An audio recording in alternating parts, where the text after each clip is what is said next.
like I'm floating through the air. The pain I felt is paid for, all is said and done. Oh, I am restricted, fixed upon the wall.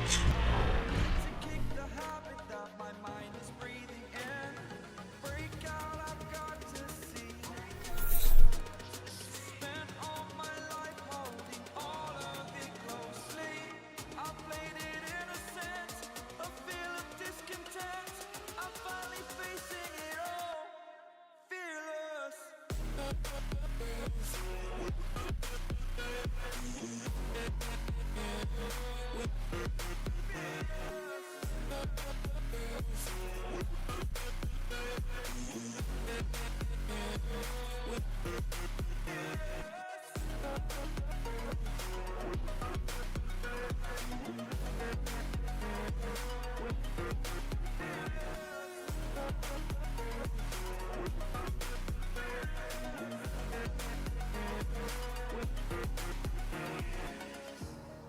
Burning the bridge that keeps us.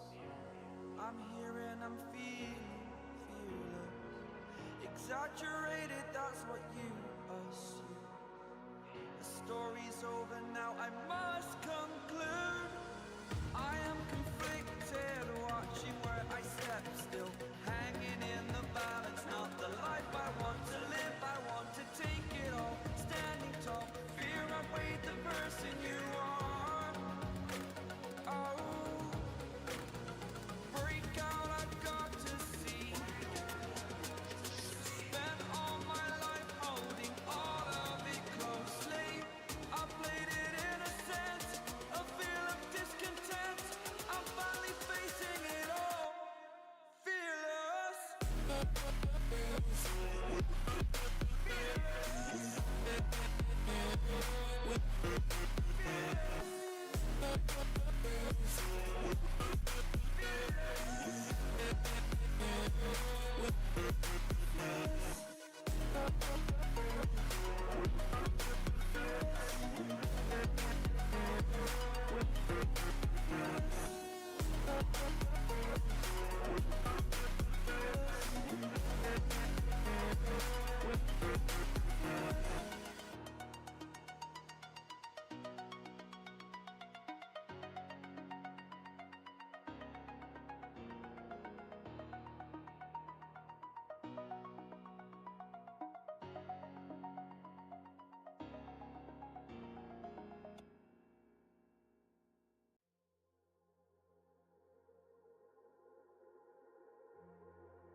It's all about humanity.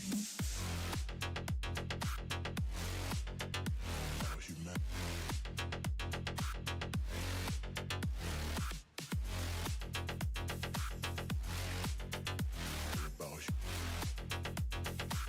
It's all about humanity.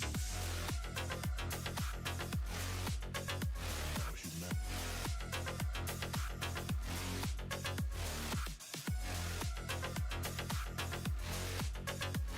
About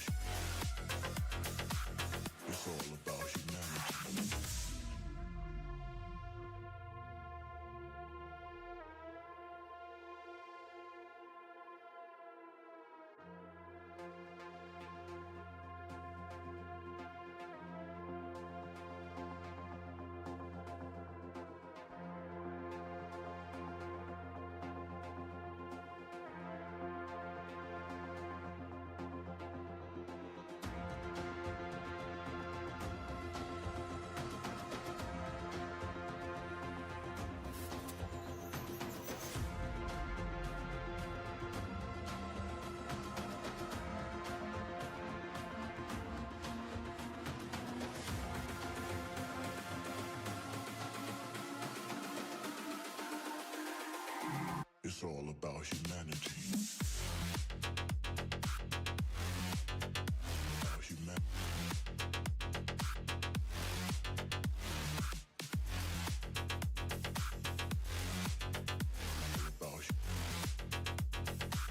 It's all about humanity. About humanity.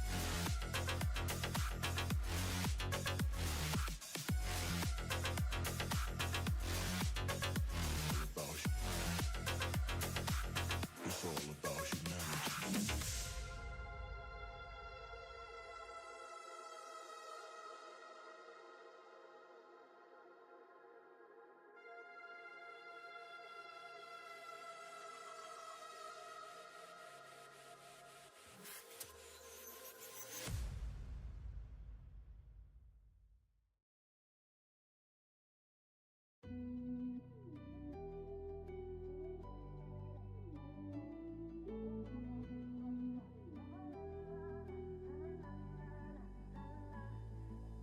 Dangerous, how we toe the line, push it every time.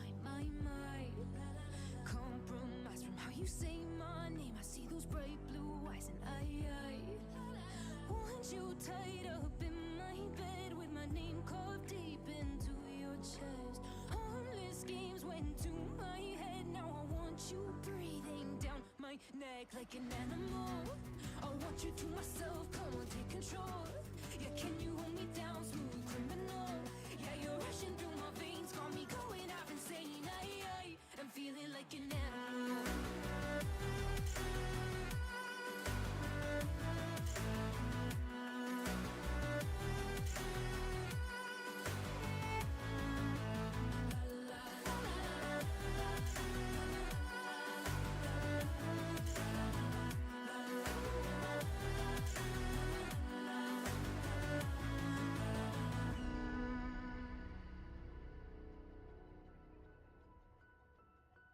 You know now exactly what I like, and you give it to me every time. Racing past the point of no return, but I need you like I've never needed anyone. I want you tied up in my bed with my name carved deep into your chest. These harmless games went to my head. Now I want you breathing down my neck, up in my head, and your name's carved deep into my chest.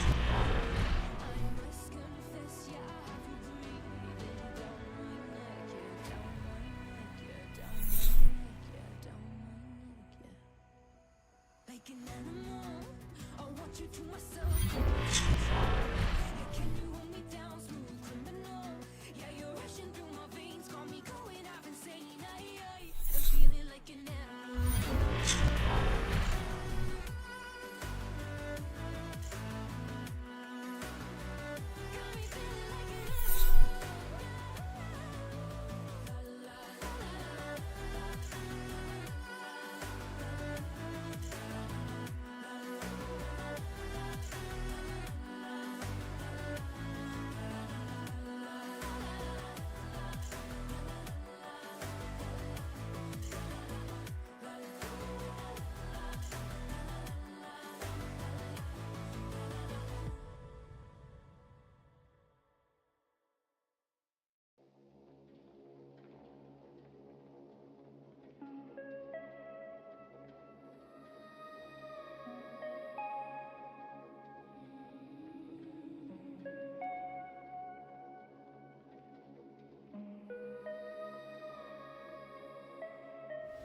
Let's go do something dangerous.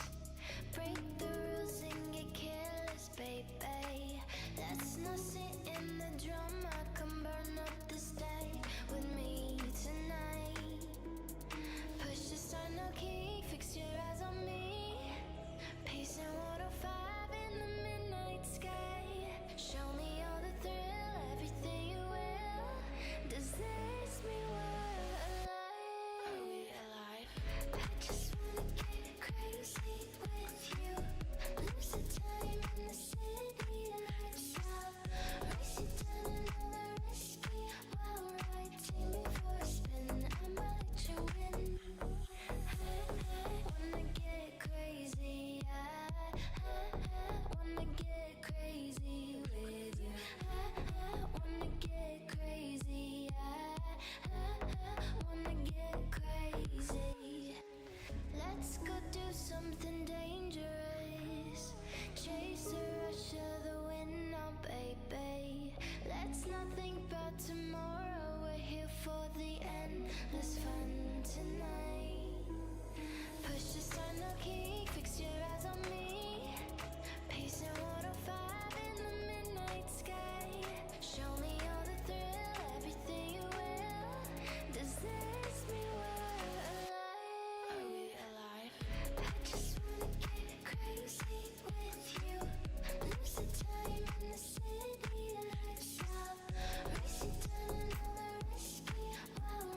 Servus, hi. Hört ihr mich, ja?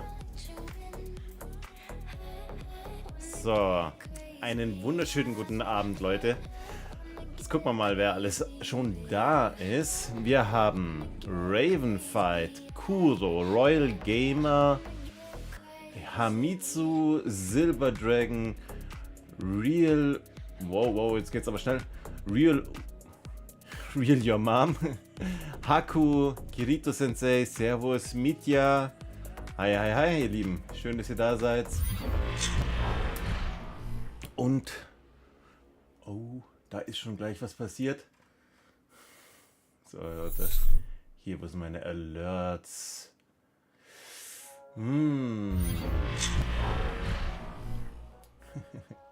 Okay, ich sehe es jetzt gerade. Real Your Mom und Silver Dragon, vielen Dank für eure Prime-Subs. Vielen Dank, ihr Lieben. Und dann haben wir hier ein paar Follows, die reingekommen sind.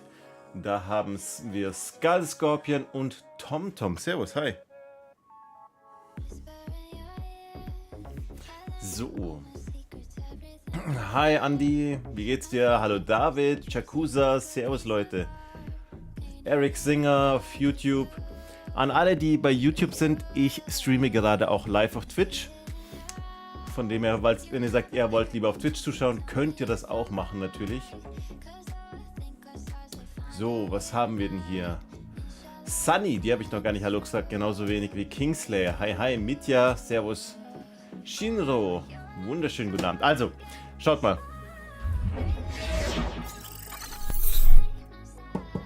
Das gute Ding wollen wir jetzt aufmachen, bis Bungie den Stream startet. Und ich dachte mir, wir machen dazu... Ja komm, wir machen dazu die Musik aus. Das wollen wir hier... Oder zumindest leiser, warte mal, machen wir es leiser. So, für mich mache ich es leiser, für euch auch nochmal ein bisschen leiser, dass es nur so leicht im Hintergrund ist. Also, ich sag's euch aber gleich. Das ist die Collectors Edition von Final Shape. Und ich werde die nicht behalten. Die wird nicht heute, aber ich werde die in diesem Sommer rund um Final Shape, ich weiß nicht, ob es davor schon passiert oder danach, wenn Final Shape draußen ist, verlost werden. Ja? Nichts am Flexen. Zeigen, was ihr gewinnen könnt. Hubiul, Dankeschön für dein Follow. Vielen Dank. Herzlich willkommen hier im Stream. So, also. Schon richtig was los. 97 Zuschauer schon da. Richtig nice. Hi Joker, wie geht's dir? Godzilla, hallihallo. Oh, und Frau Käsekuchen ist auch schon da. Einen wunderschönen guten Tag, meine Liebe. Wie geht's dir? Und Mikey Mike, hi. Schön, dass du da bist.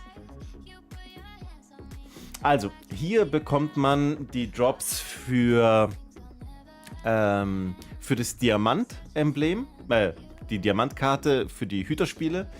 Das Emblem oder die beiden Embleme, dazu muss man den offiziellen Bungie-Stream schauen. Andere Streams funktionieren da nicht. Ich würde euch empfehlen, den nebenbei geöffnet zu haben. Ihr könnt den sogar muten. Solange ihr den Tab nicht mutet, sondern nur den Stream, ist das gar kein Problem und ihr kriegt den Progress trotzdem. Ich würde mich natürlich freuen, wenn wir das zusammen anschauen können, klar. Hallo Goblin, wie geht's dir? Ja, du gewinnst, definitiv Goblin, gewinnst du. So, mir geht's auch gut, Frau Käsekuchen.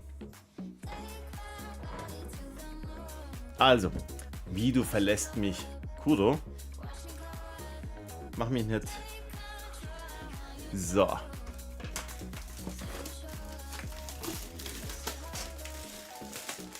Jetzt, let's go. Was wir für Infos bekommen, weiß ich nicht, ehrlich gesagt. Weißt du, ich frage mich die ganze Zeit, was macht Bungie, dass wir hier einen Stream, also 3 Streams haben werden? Ich meine, die haben gesagt, das wird nur eine Kleinigkeit. Aber was wollen die in 3 Streams zeigen? Keine Ahnung. Ich denke mir, die werden halt ein bisschen die Inhalte zeigen.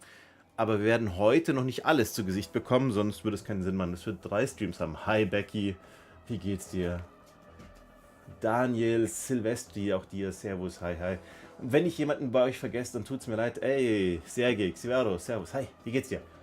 Bubblemane, ja, deine Gleve. Du bist der Glevenmain, ich weiß. Und dann noch die Bubble natürlich. Hi, hi, wie geht's dir? Ah. Jetzt eine 6. Subclass, das glaub ich. Oh, na. Ah, bitte. Übertreibst du nicht. Mir geht's sehr gut, Also, wo geht's denn auf? Wahrscheinlich. Ah, warte. Also, schaut mal. Hier. Warte mal, ich muss mal kurz gucken. So, ja, näher ran. So. Okay, so geht das auf. Und dann haben wir hier den Inhalt mit einem Brief und einem schönen Artwork vom Tower. Finde ich mega nice. Hey Jinx, ja, du bist jederzeit willkommen. Schön, dass du da bist, mein Lieber. So, die Box ist so schön. Definitiv ist sie so schön.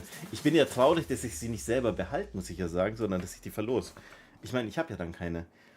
Aber mein großes Ziel ist es, diesen Sommer Collectors Edition Witch Queen, Collectors Edition Lightfall und die Collectors Edition Final Shape an euch zu verlosen. Das ist mein Ziel. Ich denke, das schaffen wir, oder? So, warte. Okay. Okay, eine Nachricht von Aido. Interessant. Aber wollen wir noch nicht zu viel verraten? Boah. Ich habe leider keine so gute Kamera. Genau, das ist die Nachricht von Aido. Jetzt wollen wir aber weiter aufmachen und gucken, was hier drin ist. Wo? Hier geht's auf.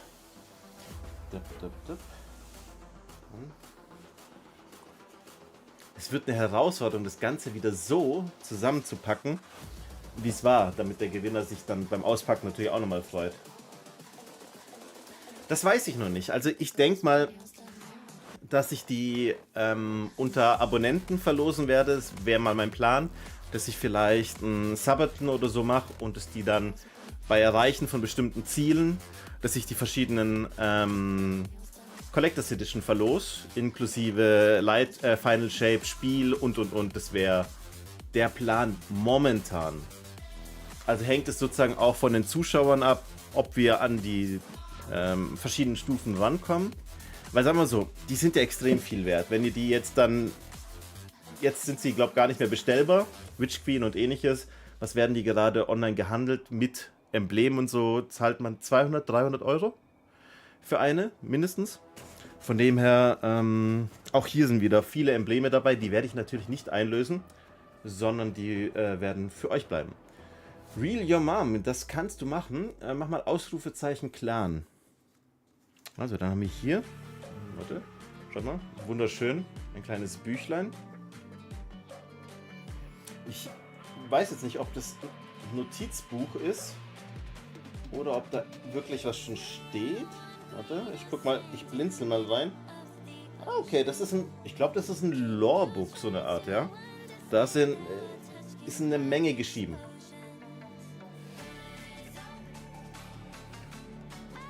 Und dann haben wir hier, oh, das sieht auch richtig schön aus. Schaut euch das mal an. Also ich finde es ja richtig schön. Eine der schönsten Collectors Edition, die Bungie gemacht hat. Ist schon richtig stark. Oh, wow, lauter, okay. Lauter Geheimnisse. Auch hier was haben wir da? Oh, das sind Ramen-Codes. Spicy Ramen.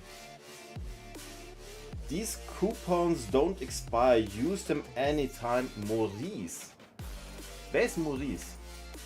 Wer ist Maurice? Ich meine, es wird ja wohl kaum Maurice unser ehemaliger Community Manager sein, oder? Ja, sehr gerne, Mann. Sehr gerne. So. Was haben wir hier? Dear Guardian, okay. Oh, auch wieder ein Haufen Story. Oh, Entschuldigung. Ihr seht's, schön handschriftlich. Mit Bildern aus den guten alten Zeiten, als sie noch zu dritt waren. Zeichnungen. Warte. Das könnte von Kate sein, oder? Was meint ihr? Ist das von Kate? McCookie. M-Cookie. Servus, hi.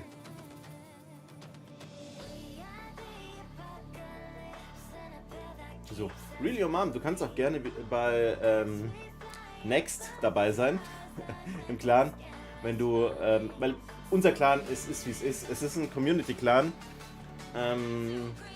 wo jeder willkommen ist. Das heißt, solange man sich an die Regeln hält, ist es halt sehr entspannt. Und je nachdem, was du vorhast. Okay, das ist cool. Was ist denn das? Ich kann's. Ah, so haben wir's.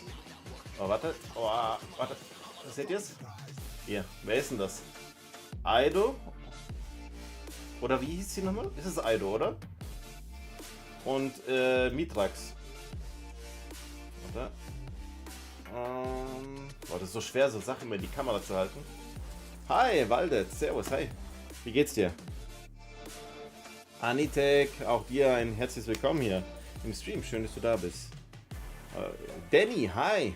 Schön, dass du da bist. Richtig nice. Freut mich, dass ihr alle da seid.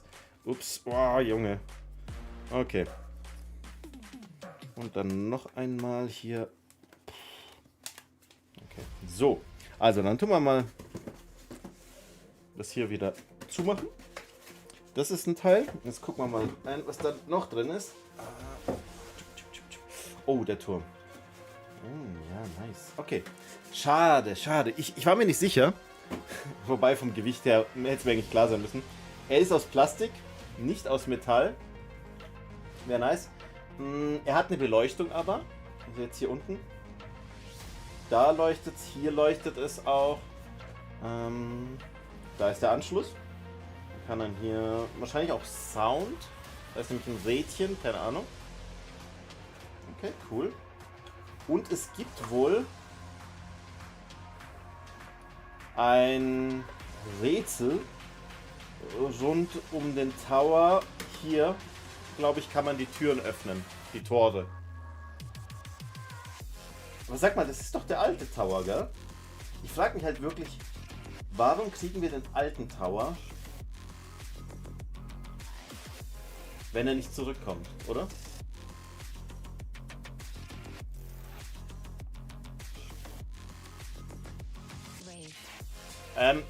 Kuro, 18 Uhr spiele ich noch nicht. 18 Uhr spiele ich noch nicht.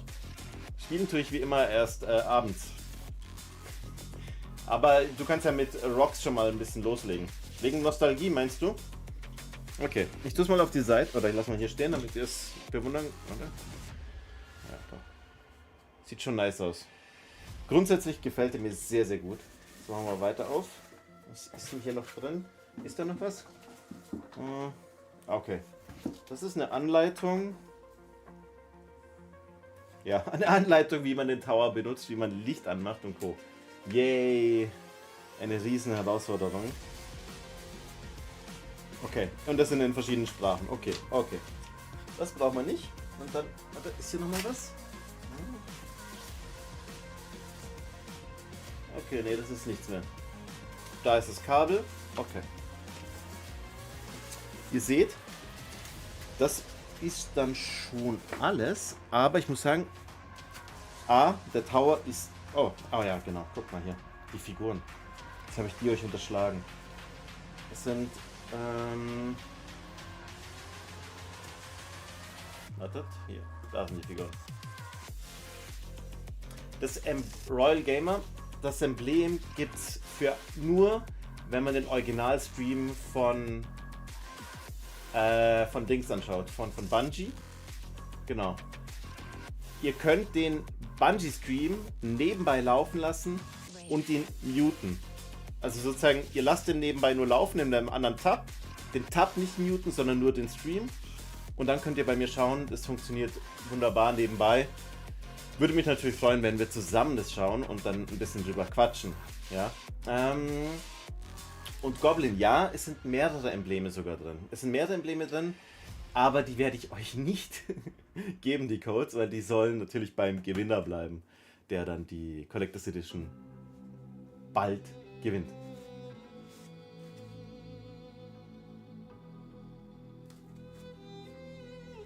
Ja genau, im Turm selber ist auch noch eine Figur. Das ist ja das Rätsel, dass man hier diese Tore öffnen kann. Warte, Entschuldigung.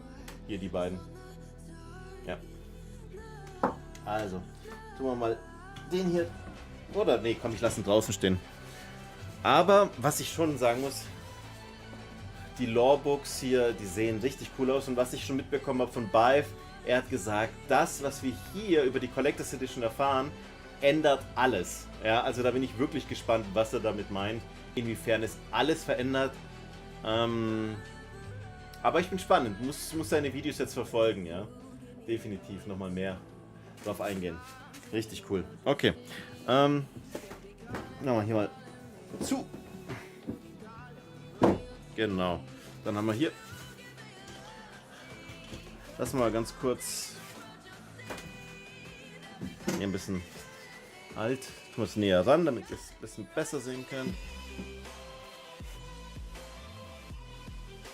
Genau. Der Turm ist mega schön. Definitiv. Noch cooler wäre er eigentlich nur gewesen, wenn er aus Metall wäre. Dieser Turm aus Metall, das hätte ich mal sowas von gefeiert. Aber na gut, da ja, musste Bungie mal sparen. So. Walter übrigens, ich freue mich, dass ich ihn richtig ausgesprochen habe. Ich muss sagen, das ist gar nicht so leicht, Namen zu lesen und dann schnell genug zu denken und ihn dann noch richtig auszusprechen. Insofern freue ich mich umso mehr. Ja? Und an alle, die auf YouTube sind, nochmal der Hinweis, ich streame auch auf Twitch. Wenn ihr sagt, euch ist Twitch lieber, kommt doch da gerne vorbei. Ilias Gaming heiße ich auf Twitch. Bei Gaming ist es A eine 4, falls ihr es nicht findet. Der Stream von Bungie ist noch nicht live. Der beginnt erst um 18 Uhr. Beast, du darfst es gerne sagen. Habe ich gar kein Problem, weil ich muss sagen, ich weiß noch gar nicht, ob ich es aufmache, weil je nachdem, was man dafür machen muss, würde ich es nicht machen, weil, wie gesagt, ich will ja, das ganze Ding wird nicht in meinem Besitz bleiben, sondern ich werde es verlosen.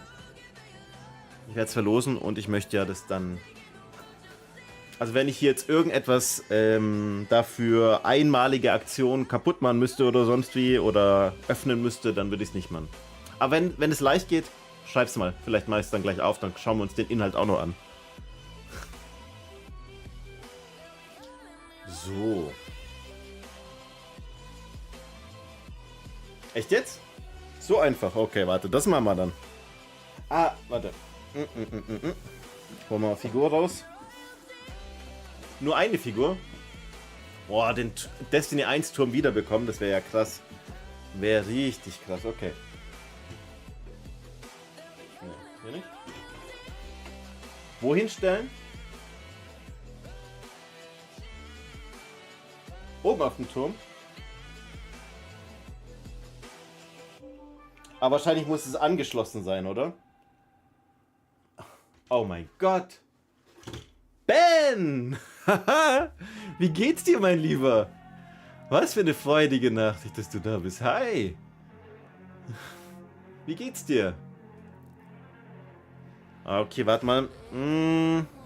Da finde ich gleich eine Lösung. Warte. Ich werde doch hier bestimmt irgendwie Strom draufkriegen können, oder? Warte. Na gut. Da ist das Kabel. Das kriegen wir hin. Mir geht's auch gut, Was macht deine Gesundheit, Rücken und so? Ich hoffe, alles fit. Ist ja schon wieder ewig her, dass wir geschrieben haben oder so. Wie das Leben so spielt, gell? Hi, Zip. Oh mein Gott, jetzt ist aber schwierig, den Namen richtig auszusprechen. Ein herzliches Willkommen, Zip Kibil. Viel passiert. Bist du noch am Destiny spielen?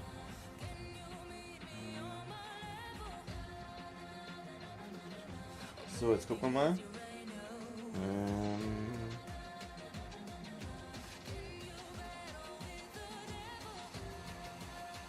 Okay, angeschlossen ist es. Ihr seht, ein rotes Licht leuchtet. Sonst aber nichts. Okay, jetzt schauen wir mal. Soga Gaming, Dankeschön für dein Follow. Rabbits Flave und Nordstahl. An alle ein herzliches Willkommen. Hi, schön, dass ihr da seid.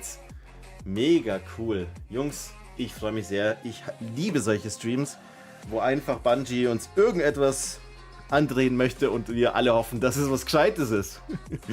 Oh, Junge. Okay. Sag mal so. Nee. Das öffnet nichts. Weiß jemand, wie das ganze Ding aufgeht? Du glaubst das? Oh, das wäre so cool, Cassie. Das ist der Turm aus der Bungie Final Shape Collectors Edition. Den habe ich gerade ausgepackt. Bungie, ich bin ja Bungie Creator und habe ja wie viele andere Creator hier diese von Bungie gestellt bekommen und habe natürlich mich auch bereit erklärt, dass ich das Ganze euch zeige. Aber ich werde sie nicht für mich selber behalten, sondern die wird im Sommer verlost an euch. Ja, genauso wie die Witch Queen Collectors Edition und die Lightfall Collectors Edition. Das geht an euch. Ben, wie sieht's aus? Hast du eigentlich deine Collectors Edition schon? Oh, kommt das? Siehst du, gerade gefragt und du hast schon geschrieben. Weißt du, bei mir zu Hause sagt man 2 Dumme, ein Gedanke. Ist ja schön, dass wir gleich denken. Nee, ich weiß nicht, wie sie aufgeht. Beast hat vorhin gemeint, es macht ein Geräusch und man sieht, wie das aufgeht. Okay. Also Beast meinte, ich muss hier die Figur oben drauf stellen, aber tatsächlich passiert da nichts. So, jetzt gucken wir mal. Macht ein Geräusch und man sieht, wie es aufgeht. Nee. Aber ich habe auch nicht das Gefühl, dass da was magnetisch ist tatsächlich.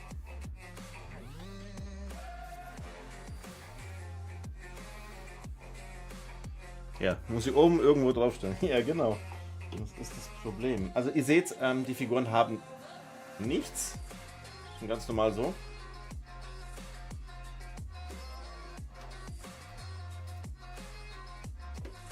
Ah ja. Jawohl, jetzt ist es offen. Okay, warte. Und jetzt gucken wir mal. Okay, nee. Nur eine Seite geht auf. Okay, eine Seite ist offen. Hi, El Papi, wie geht's dir? Chef, du bist doch der Chef hier.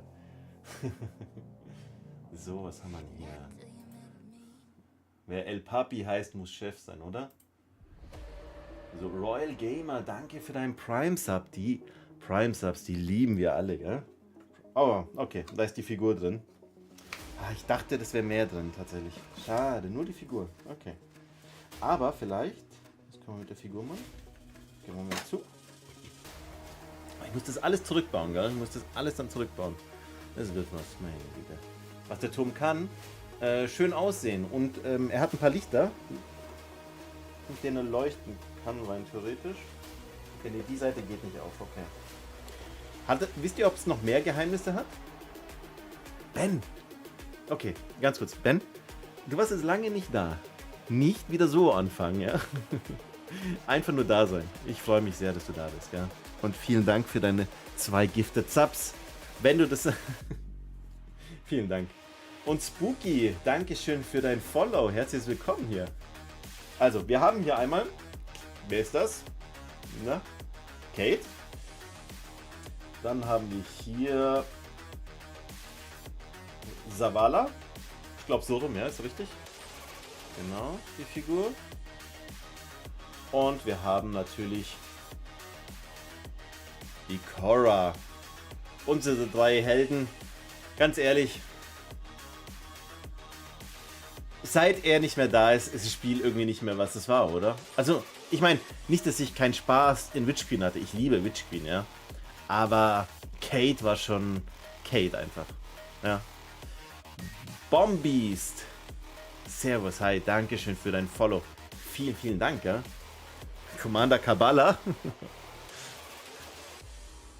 Vielleicht wird der aktuelle Turm zerstört. Jetzt lass mich nicht hoffen, du. Nein, ich kann es mir jetzt nicht vorstellen, dass der aktuelle Turm zerstört wird. Okay, wir haben jetzt noch ein paar Minuten Zeit, bis es losgeht. Und jetzt ist die Frage an euch. Was denkt ihr, was wir heute zu sehen bekommen? Was denkt ihr, was Bungie in Into the Light bringen wird? Meine große Hoffnung, ich habe schon in meinem Video gesagt, ist ja, dass Bungie hier eine Dings macht. Ein Horde-Mode.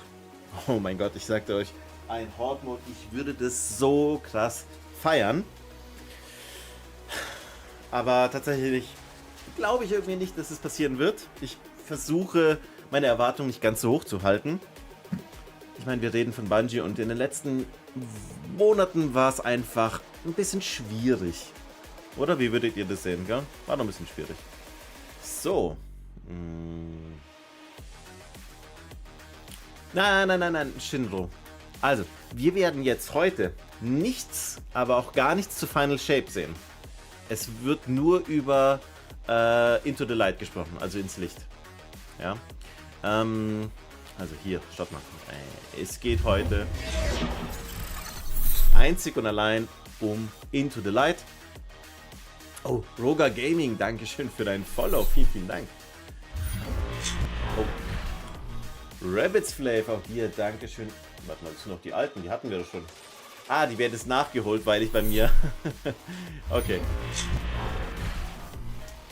Wollen wir natürlich nicht auslassen. Hi, ohne Zahn. Also heute geht es um Into the Light, nicht um Final Shape. Du denkst alte Missionen, Sydney? Ja, ich weiß nicht. Also alte Missionen, ja. Aber damit würden sie uns alleine nicht so glücklich machen. Da würden sie keinen Hype aufbauen. Die brauchen etwas, um Hype aufzubauen. Engen Kontakt mit André? Nein, engen nicht, aber er hat ja bei mir bei meinem Creator Cup mitgemacht. War einer der Creator, den hatte ich eingeladen und er kommentiert immer fleißig unter meinen Videos eigentlich. Wir haben auch ein bisschen mal auf Discord geschrieben, aber jetzt nicht so, dass wir engen Kontakt hätten oder so. So, ja, das glaube ich auch. Die die Whisper-Mission habe ich mitbekommen, dass die wiederkommen soll. Wahrscheinlich auch die Recluse, die Waffe, die Einsiedlerspinne. Wer von euch kennt die Einsiedlerspinne noch? Bitte mal 1 reintippen, wenn ihr die kennt. Und danke an McLauch und Next Erbse. Dankeschön für eure Follows. Vielen Dank und ein herzliches Willkommen. Okay, ich sehe, ihr alle seid OGs, ihr seid Veteranen. Ja, Wahnsinn. Die war der Hammer. Aber ich würde behaupten, dass sie heute vielleicht gar nicht mehr so stark ist, wie sie es damals war. Ich meine, wenn wir uns anschauen, was wir mittlerweile für Waffen haben. Ja. Eisbrecher? Oh, Random Perks. Das wäre natürlich cool, Sydney. Das hätte was. So, also. Gleich geht ja der Stream von Bungie los. Deswegen, ich gehe mal ganz schnell noch aufs Klo. Dann komme ich wieder. Und dann springen wir schon rein in den Countdown für den Stream, ja? Bitte nicht wegrennen. Ich freue mich auf euch. Warte mal, ich mache mal noch das Bild auf. Den wunderschönen Turm. So, was haben wir hier? Naja, es geht nicht, okay. So, machen wir so. Ja? Bis gleich.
Imagine you were dark eyes every night. Counting up your sins, I keep a list and checking it twice. I know where you've been, I smell the sin in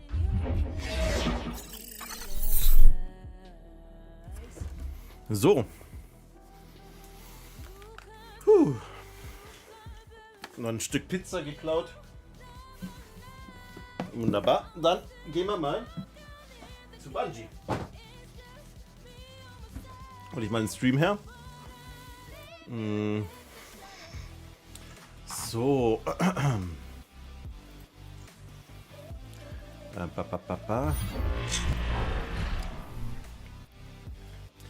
Protonenralle, dankeschön für deinen Follow. Cooler Name. Hi, hi. Oh, warte, ich habe, glaube ich, noch ein Follow übersehen. Wen hatten wir denn da vorne? Reaper99. Hi, auch dir. Servus. Herzlich willkommen. Hier im Stream. Ah, da ist Bungie Into the Light. Ich denke mal, den wird es auch nur auf Englisch geben. Schaut mal. Also, keine Angst, während der Stream läuft, mache ich die Alerts auch aus, damit wir hier alle natürlich keine Lärmbelästigung haben. Yogi Bier, hi, herzlich willkommen hier im Stream. Danke für dein Follow. Und dann haben wir auch noch AZ9147. Okay, also man muss schon sagen, 42.000. Es gibt schon noch Interesse an Destiny, oder? Weilesch, Dankeschön für dein Follow. Hallo Tobi. Moin moin. Das Tiger-Logo? Ja, das ist cool. Oder ist das ein Tiger? Das ist doch eher ein Luchs. Von den Ohren her. Was sagt ihr? Was ist das für ein Tier? Tiger? Luchs? Hammer. Ah ja, Sydney, das ist ja auch das Gerücht, dass wir die Waffen aus der Schmiede bekommen. Aber ja, schauen wir mal. Ich weiß es nicht. Luchs, gell? Ihr sagt auch, das ist doch eher ein Luchs. Aber ich sag mal, so oder so, es sieht cool aus, aber ich frage mich, was der Luchs bedeutet. Wisst ihr es? Hat der Luchs irgendeine Verbindung zu Destiny bisher? Wartet mal kurz. Ich mache mal das so. Und ich tue das auskoppeln.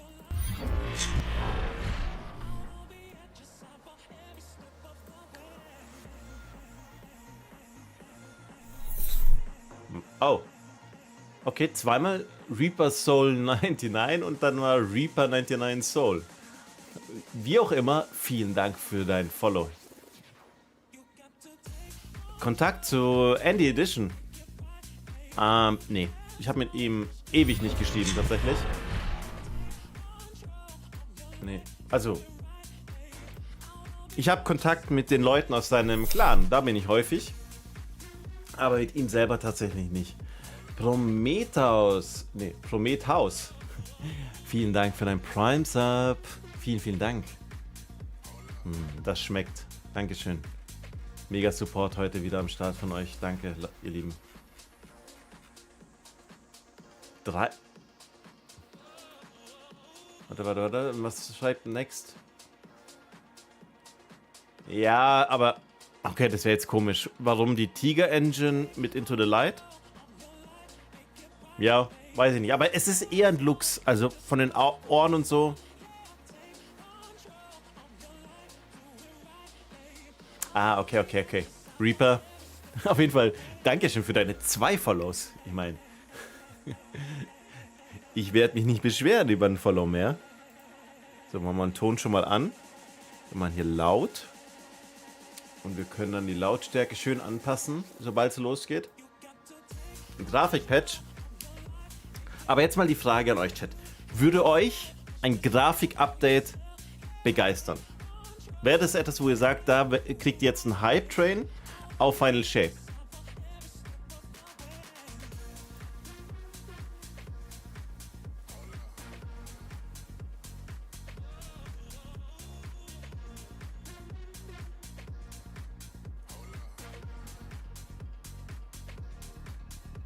Ja, sagt Lykana. Nein. Okay. El Papi will auch ein Grafik-Update. Mauzi, servus, hi. Ich finde auch, dass Destiny gut aussieht. Also grafisch habe ich nicht viel zu meckern. Klar, es ist jetzt kein Spiel, was jetzt neu rausgekommen ist. Andererseits, wenn man so das ein oder andere Triple-A oder Quadruple-A-Spiel nimmt, dann hat sich Destiny schon gut gehalten.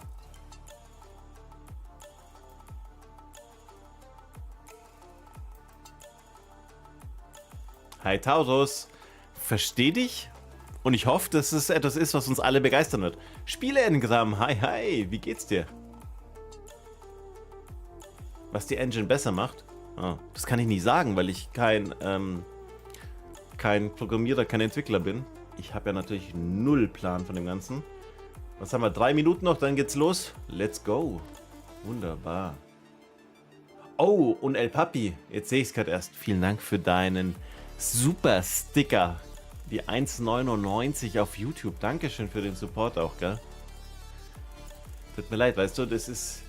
Gerade wenn man, zu den besonderen Events lasse ich ja immer 2 Streams laufen. YouTube und Twitch. Und dann ist es manchmal nicht ganz einfach, da alles zu verfolgen. Vielen Dank dir, gell? Mega.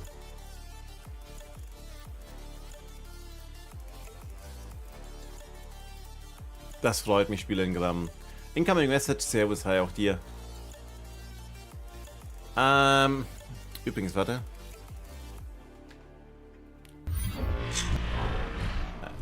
Das wird nur ein Stream sein. Was die da machen, wissen wir nicht. Ob sie uns jetzt hier Gameplay live demonstrieren. Das ist übrigens der Twitch-Stream, wenn ihr die Emblem-Drops haben wollt. Warte, hier geht's auch rein. Lasst den nebenbei laufen. Macht hier unten, da einfach auf Stumm schalten. Und es zählt trotzdem für die Embleme. Gell? Also ganz easy nebenbei laufen lassen. Und wir können trotzdem miteinander quatschen. Cyborg, auch dir, Dankeschön für dein Sub. Vielen, vielen Dank. Seit unglaublichen 26 Monaten bist du dabei. Danke. Wirklich, das ist so ein krasser Support, wie lang manche mich jetzt hier schon kennen und hier immer wieder dabei sind und vor allen Dingen hier jeden Monat subben. Dankeschön, vielen Dank. Und Reaper, okay, was passiert jetzt? Hype Train? Okay, Reaper, danke für dein Prime und Protonenralle. Wir haben doch gerade erst, habe ich deinen Follow bekommen. Vielen Dank für deinen Sub. Vielen, vielen Dank. Vielen Dank, Leute.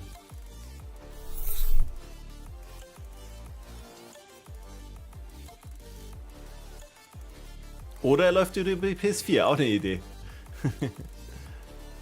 Ja, kein DLC, aber es wird halt ein Content-Update. Lotus, Dankeschön für dein Follow. So, was ist denn jetzt? Jetzt haben wir 18 Uhr, jetzt müsste es losgehen. Ich mache die Musik aus. Und Leute, ich mute jetzt mal die Alerts. So, damit wir jetzt nichts verpassen natürlich. Und ich werde gleich auf Fullscreen machen. Sound ist an. Gut. Jawohl, let's go. Wenn die Lautstärke nicht passt, sagt mir Bescheid. Ich drehe gerade hoch. So. Ist das gut?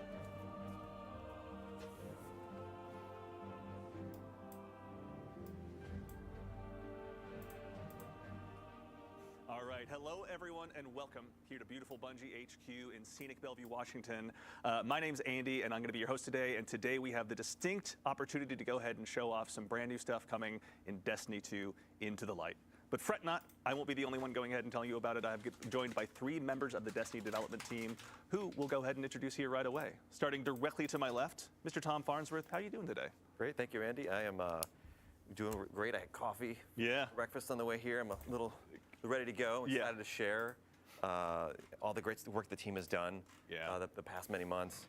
And just for context about me, I'm the creative lead Into the Light, and I'll be here with you the next few weeks to talk about it. Looking forward to it. Yeah, we've got a lot of fun stuff in store. And of course, we're joined by senior narrative designer, Mr. Jerome Biernich. How you doing today, sir? I'm doing great. Also had coffee.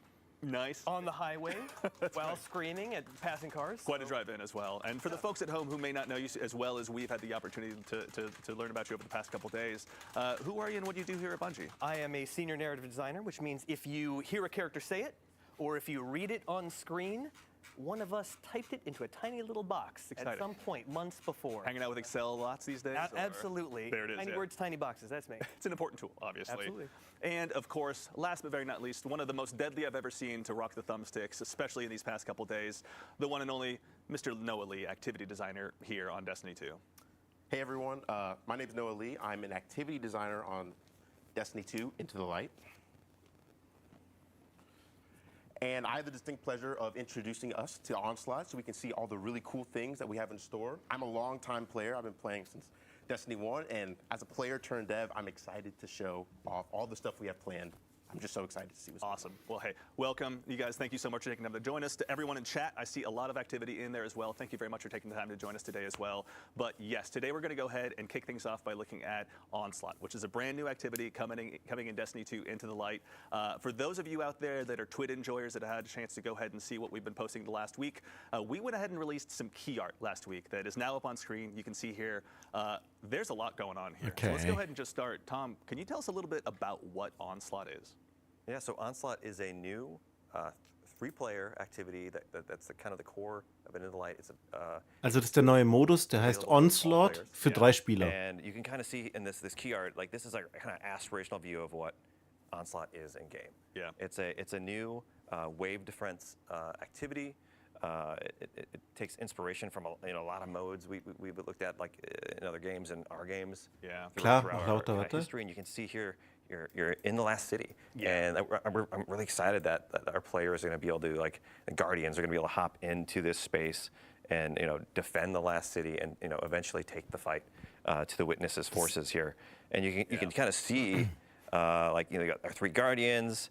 They're kind of ringed in. Das ist die maximale We've Lautstärke. also got like the pyramids in the Okay, geht's sky, nicht. Right, yeah. And there's even some like kind of pyramid terraforming going on in the background In there. the city itself too, yeah. Obviously. Yeah, They are at our the city, doorstep. and there's a few other locations too, but maybe we'll talk about later. Talk about that a little later. Yeah.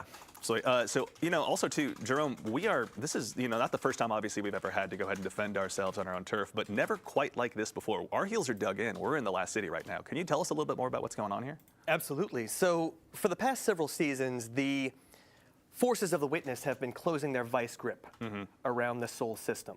The Witness is inside the Traveler doing nefarious deeds, enacting the final shape. Right. Time is on its side. Yeah. We have worked with ancient magics, esoteric rituals, bargaining with our old foes in order to send someone through the portal and establish a bridge, and we chose Crow. Yeah. Now, until he makes contact with us, we are back at home sharpening our knives. Yeah. Now, the Witness, of course, will do everything that it can to keep us on this side of the portal. Understandable. Which means unleashing every bit of its resources, every part of its power against us to keep us pinned in the last city. So this is about breaking out and discovering new power, right? Sharpening ourselves, finalizing our builds, and getting some new toys so that we can face down the Witness. That's right. And we're also getting some help from a tried and true sharpener of Guardians as well. Shax is going to be helping us out as well, right? Absolutely. Where some see calamity, Shax sees opportunity. Yeah. And he is going to be opening up his arsenal for us to enjoy. I think we'll hear about that next week, right? Oh, yeah. And he'll be your vendor, and I'm really excited for players to hear from him. Awesome. As someone who spends a lot of time in the Crucible, it's always good to spend more time with Shax. Inspirational, to say the least. Absolutely, at high volume. Yeah, honestly, that's the best part of him. You just throw more grenades.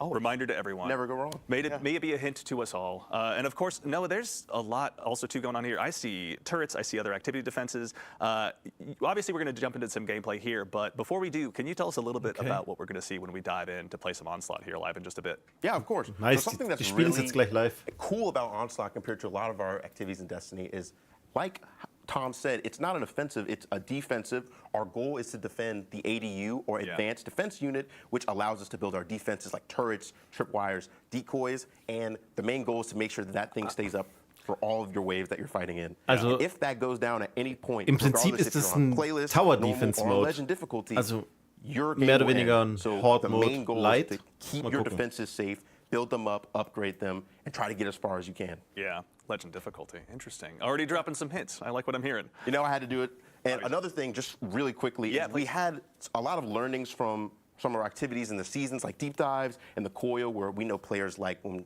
we escalate difficulty over time. So that's a key feature of Onslaught. You go from wave 1 to wave 50, each 10 escalating in difficulty, as we're going to see in gameplay. And that serves a really cool opportunity for players to test their builds and, you know, the waves of enemies that we're fighting against are the whetstone by which we are sharpening ourselves. Excellent. Yes, build crafters, you're on notice. Be prepared for what's to come. All right. Well, I say there's no time like the present. We are seeing a lot of requests in chat for gameplay. I think we can go ahead and dive on in. The Throne World. Let's Noah, keep my would you mind gameplay. returning to your Throne World briefly to go ahead and kick things off here? My tithes. Obviously, yeah. We got to get some tithes for the man himself.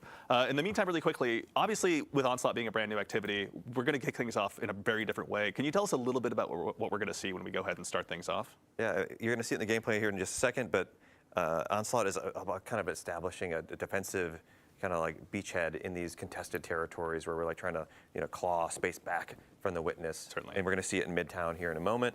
And so players, you know, start off with you and 2 other maybe friends you found that you play with all the time, or maybe you matchmake you in with, and you're going to push forwards with Shax's Red Jacks that you're going to see here. You'll establish a defensive area, you'll deploy the advanced defense unit, and then you'll start placing defenses. As Noah said, there's turrets, there's trip mines, there's decoys. The decoys is our favorite little sweepy bot. Right, yep. And back to help once again. And you can upgrade those too. Like the way the activity works is you defeat enemies to collect scrap, which is our currency, and then you can spend that to deploy these defenses. And you're gonna have to be kind of selective. Like each of these defensive locations can ist move wirklich ein around throughout the richtiger activity. Defense Mode. Yeah. Mega.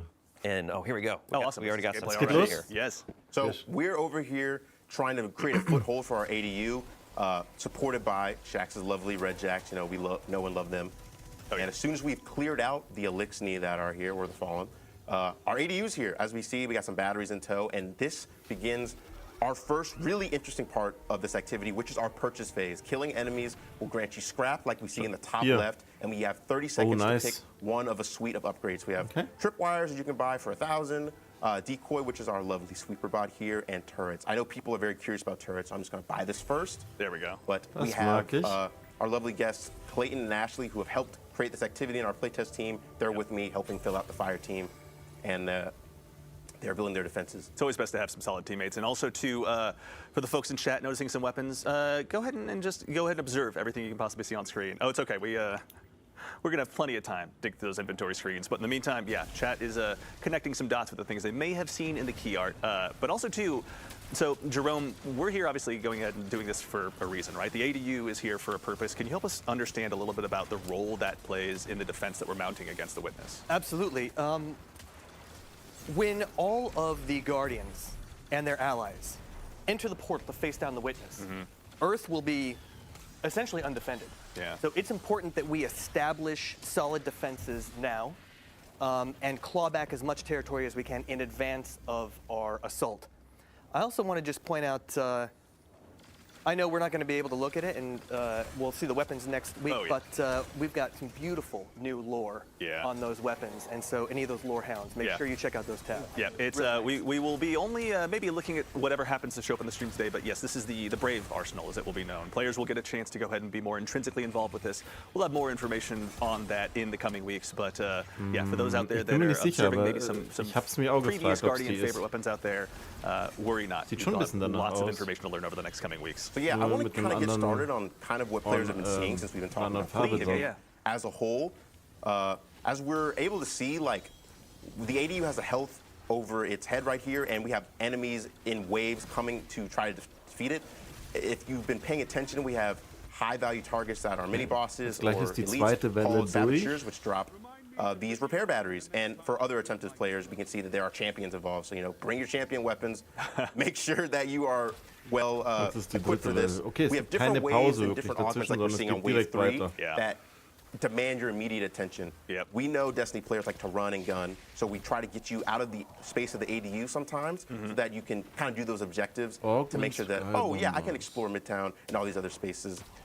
when we have the other maps that you see. Yeah, Crucible enjoyers know this Also, space pretty well. It'll be a chance for everyone to go der ahead and check it out. Schwierigkeitsgrad But wirkt also, too, grad actually, no, momentan thank you, noch Noah, for checking that extrem out. einfach. Obviously, the Pyramids have been sagt ihr? busy in here helping to go ahead and mount this offensive. Yeah, I think they have an eye for decoration. Aber Yeah, honestly, they're doing a great job. I got to give them credit. They keep it grundsätzlich vom consistent. Modus her finde ich schon But mal Jerome, cool. these Ich are hoffe nur, dass noch mehr pyramid Gegner ships kommen, in our own generell bei backyard höheren that are going to go Stufen. ahead and just try and terraform the ist city. jetzt Or can you help hier- us learn what's going on here? Well, they don't have to do anything. I mean, the witness is doing what it wants to do, and if we don't stop it, then it's game over. Yeah. So they really just need to Okay. keep us pinned.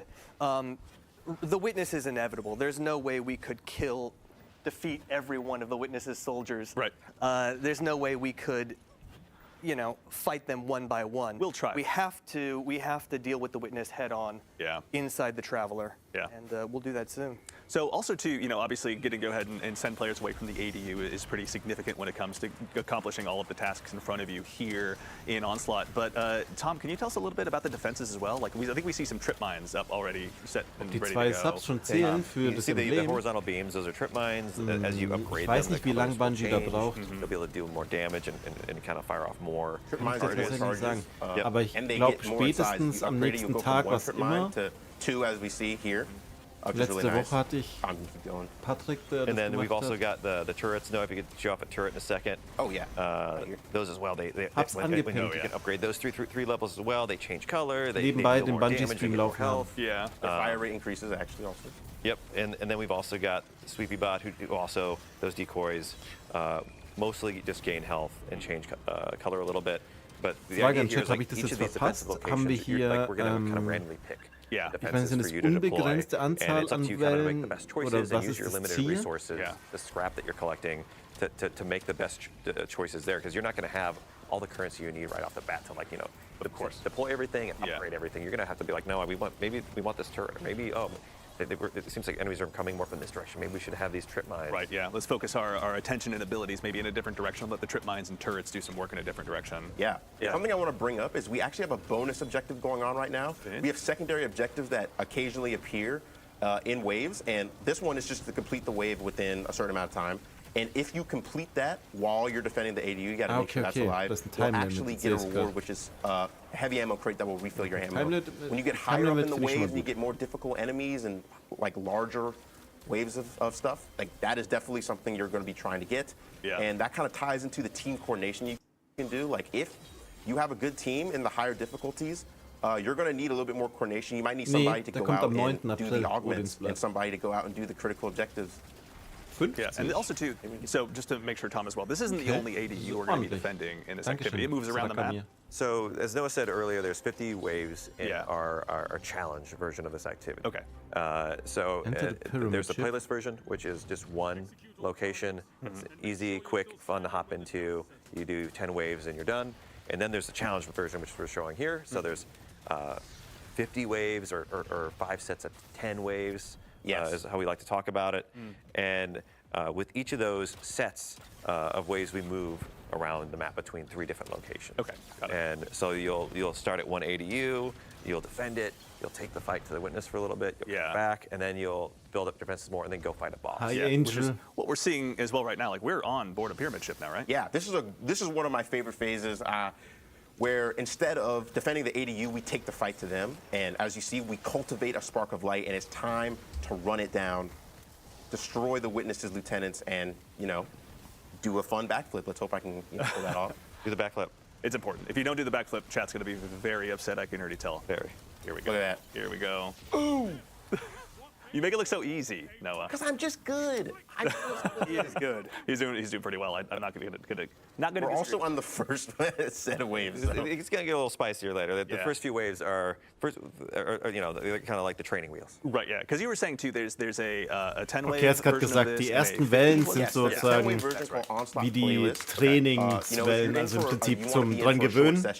Und danach geht's wirklich los. Ich bin mal gespannt, ob wir noch was sehen. From playtesting, it's really easy to lose track of time and just kind of keep going. You can always be like, just one more wave, a few more sets, and then you're like, dang, it's been an hour. Like, it's actually crazy. Yeah, Noah, I got a question, if you don't mind. How do you decide whether to unlock new defenses or upgrade the ones you've already got? So it really is a risk-reward thing. As we're seeing, like, when you upgrade defenses, they will exponentially increase in price, which means that you have to make a decision every purchase phase, like, do I want to save my money to potentially upgrade something down the line and also hope that that defense, lives long enough to be upgraded?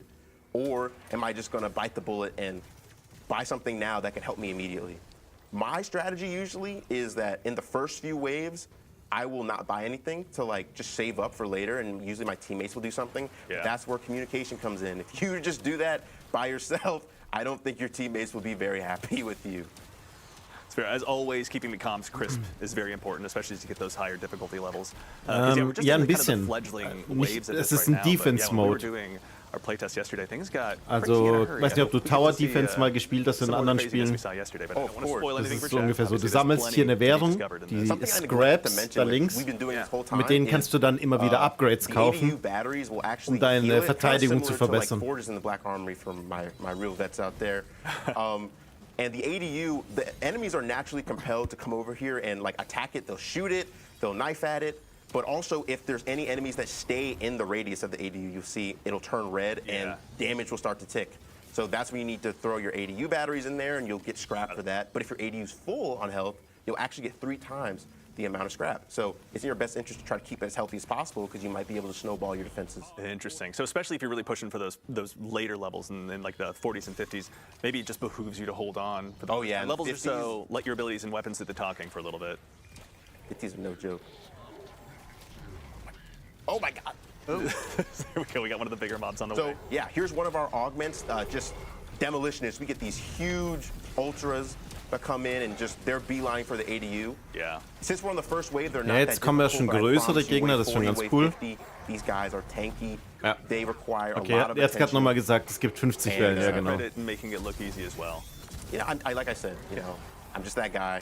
It's been preparing So gefällt for mir this das schon moment. eher. Das muss Also too, chaotisch actually, let's sein. talk a little bit of build crafting. What are you running right now, Noah? So I'm not treading new ground here. I'm a Night Stalker by heart. I got my Gerfalcons on. We actually, off screen, we're figuring out how it's pronounced. But Gerfalcons, everyone, so anyone who mispronounces it, that's how you say it. Doing that, I love Buried Bloodline. It's a great weapon from Warlord's Ruin. I love the Catalyst.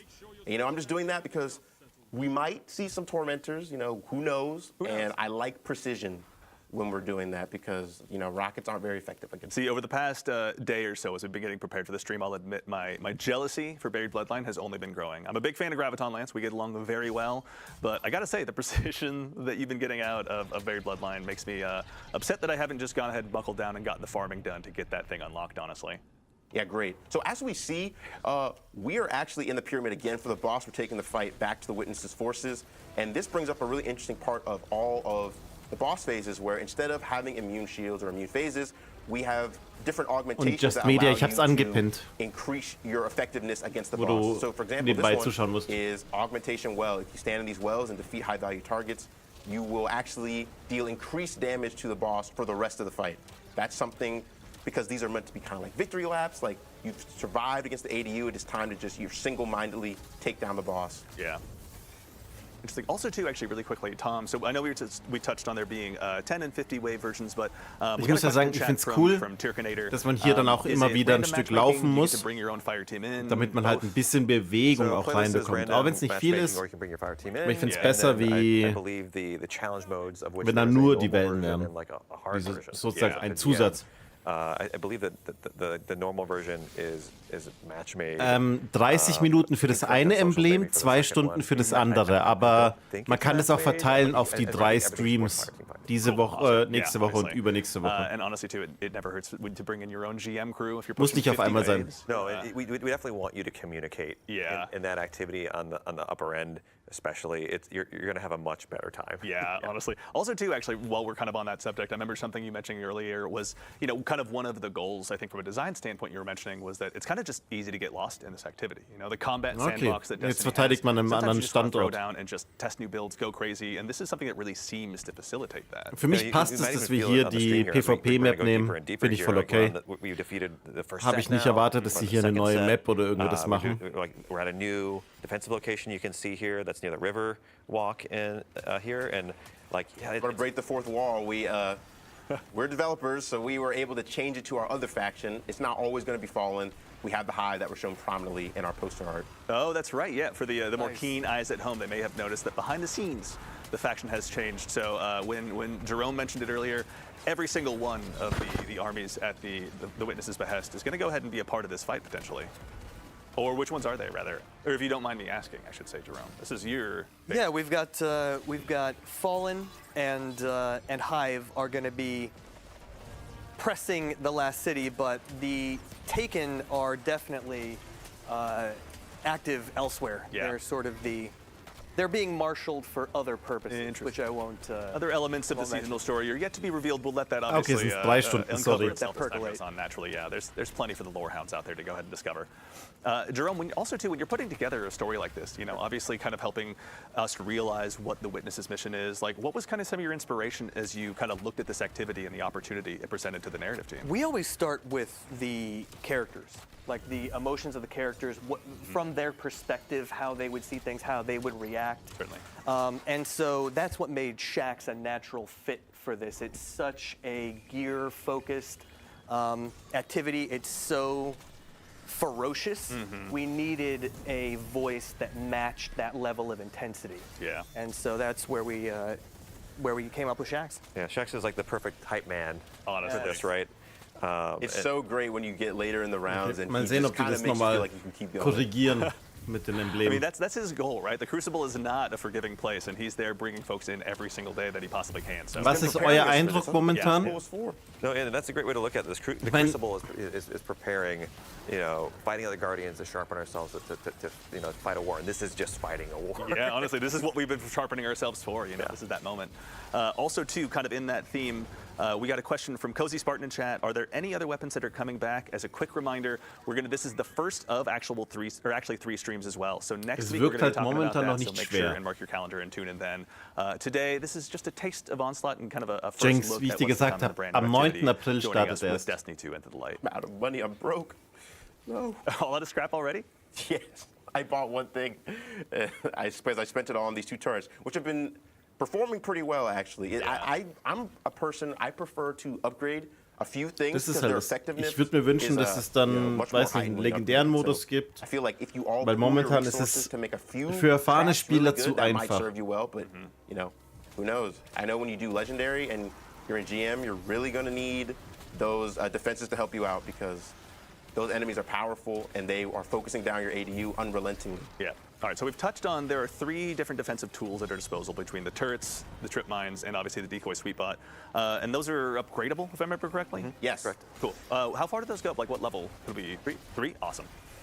And as I understand it, too, there's a pretty steep progression as they go ahead and continue leveling up. That scrap really ends up being worth it. They become more expensive, but they also it's not like a linear progression. It's more logarithmic. They kind of jump up in power. Yeah. But you got to keep them safe too, right? The enemies, like you might get an augmentation where like one of those big knights or big fallen captains comes in and just smashes them. Yeah. And so you definitely want to try to keep the space clear. Yeah. A brig drops in from low orbit and just smashes it into bits. Yeah. It's been known to happen. Who knows? Now, in that instance, if one of your defenses is destroyed, do you repurchase it at level 1? Yes, you Yes, you have to lose that. repurchase the Oh, wow.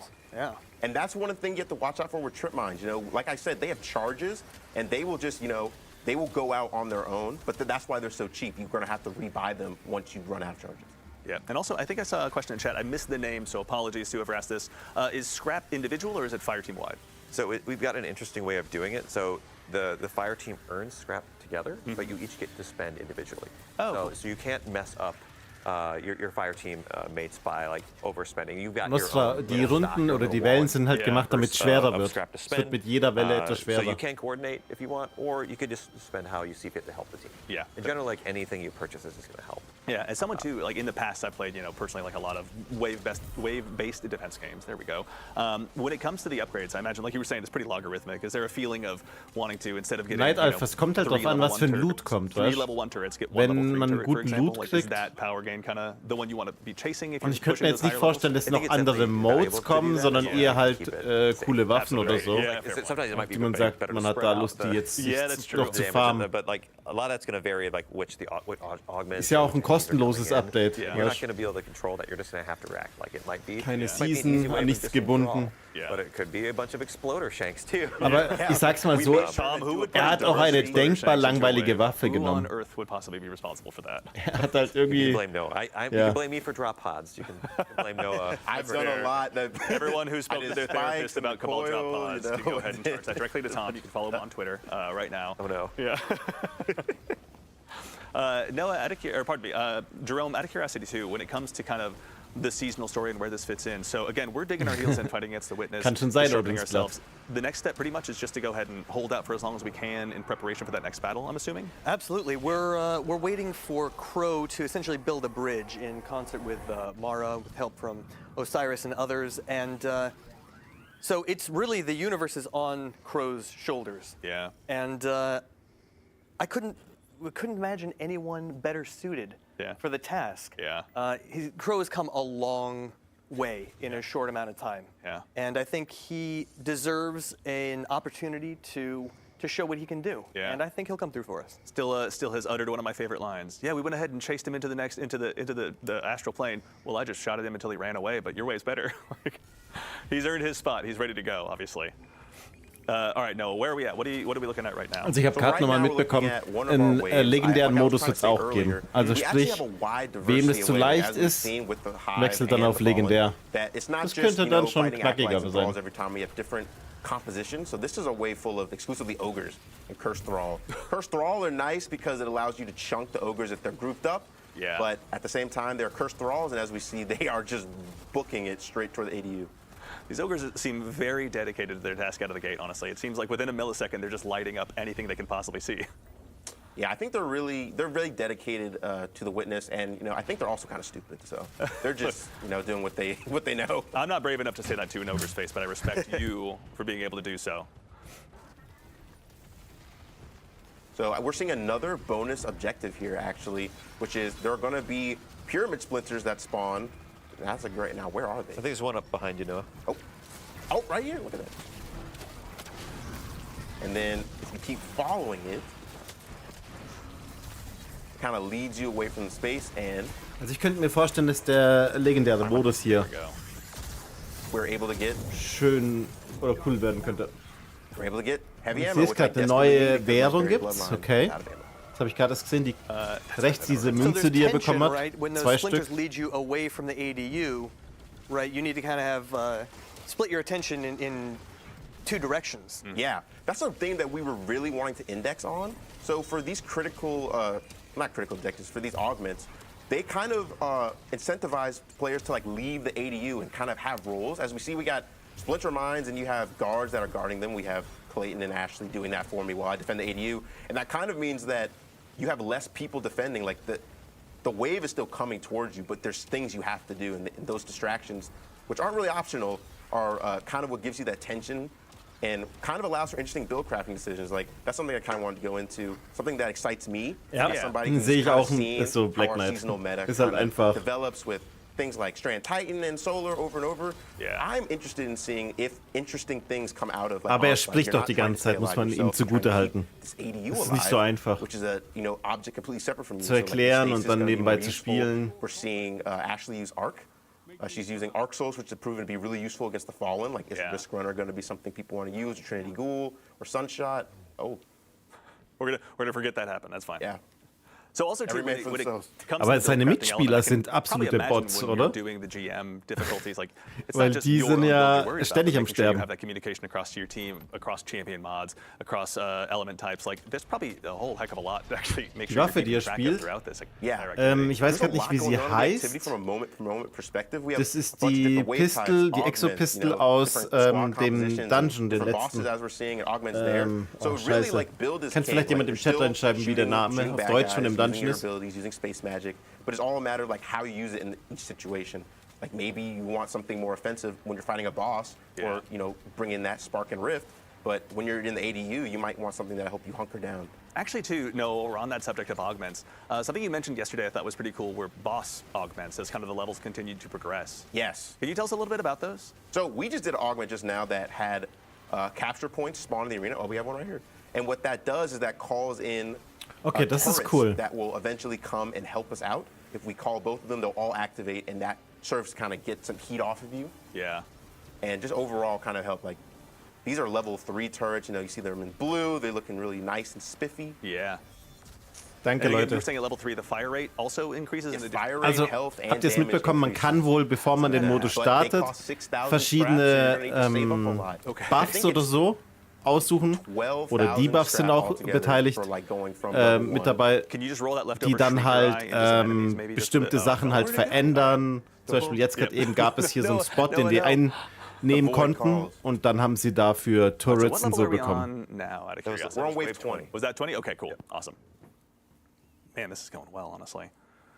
Yeah, I will say, especially after yesterday, we learned that Noah is one of the most dangerous to ever wield the 2 thumbsticks out there. To all the PvP streamers as well, go ahead and challenge Wir wissen ja them. nicht, ob sie es Hey, I go vielleicht flawless, auch gemacht haben. Yeah. Und eine neue you were Exo-Blink the nicht gilded jeden one. Well, I zurückjinxt. don't want to brag, but as a 4 times gilded flawless, I mean, I'll let you guys brag for that. Hey, I'm gonna brag too. I got Riven's Bane back in Forsaken. Petrol's run, that was tough. You know, all my Riven's Banes out there, we know what's up. Oh. And Shadows. Yeah. Y'all got it. Ich There's frage a- mich, a warum chapter of er everyone's dream die journal Kisten nicht dedicated to that einsammelt. particular time Macht in er their das lives, noch? Obviously. Nee. Drop the Bungie ID. they're Weil da saying. werden ja die, Perhaps, I'll leave that up to wahrscheinlich him. die Waffen, That is die es his- jetzt Oh, I dann can für den do it. Modus I'll do it. extra gibt, Check my Rave Report. Check my dungeon. wollen die Hey, vielleicht noch nicht zeigen. Noah Könnte is ich mir ready. vorstellen. He's prepared for this moment. Oder? Was meint ihr? So new ADU, new location. Yep. Yes, well, that's something I neglected to mention. So every time you do a boss, you will actually change locations. And let me just buy something real quick because I have money. But the defenses you pick, like that you placed before in your previous locations, those will still be active. So that means that you building up your defenses over time. You obviously can't upgrade these since they're not at the location you're on, but they will help you when the waves get harder. So you having a level 3 turret or level 3 decoy somewhere, that will actually help you out, and you'll be able to take aggro from the waves. Like we see, hey, the turret right there doing damage to the knights. That it all kind of helps that feeling of feeling like you're the vanguard and the last city, like you're helping to defend them. These emplacements are permanent Nice. and not just Ich hab sie noch temporary. nicht. You're really, really digging the trenches and sticking Yay. yourself in. Okay, again, we'll put that on the list of things that chat didn't see. We get a veto. That's the one that everyone gets to forget. Sorry, chat, but that didn't just happen. Everyone makes mistakes, man. Also, too, actually, J.R. Bizzle in chat asks, are there awards going to Ja, be tied genau, to the waves sehe you ich get auch so. to? Now, I know Noah kind of mentioned this a little bit. Es kommen when he was bestimmt referencing ein paar the alte spoiler Waffen. here, but, you know, obviously, Mit there's halt neuen between Perks the und level so. 10, or probably the 10 wave. Wahrscheinlich and the 50 wave Schmiedewaffen, versions, you know, what's the reward Die for it? Einsiedlerspinne, In all the activities, every time you beat 10 waves and you beat the boss, vielleicht you auch get a Waffen chest. aus Every time Televiathans you Raid. waves, Yep. you get, okay.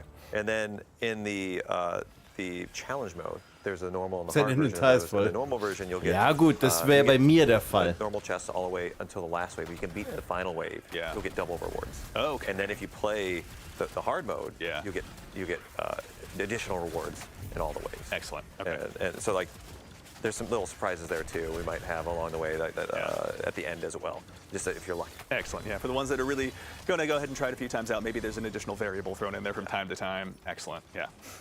Also, too, actually, Kurt Jones, 29, asks, how do revives work in this activity, both between normal and legend? So that's actually a great question. As we see now, there is not. Oh my good lord! Wait, give me a second. Give me a second. What a great time to think critically. The tormentor on your doorstep. I can answer that for Noah. No, take down the tormentor.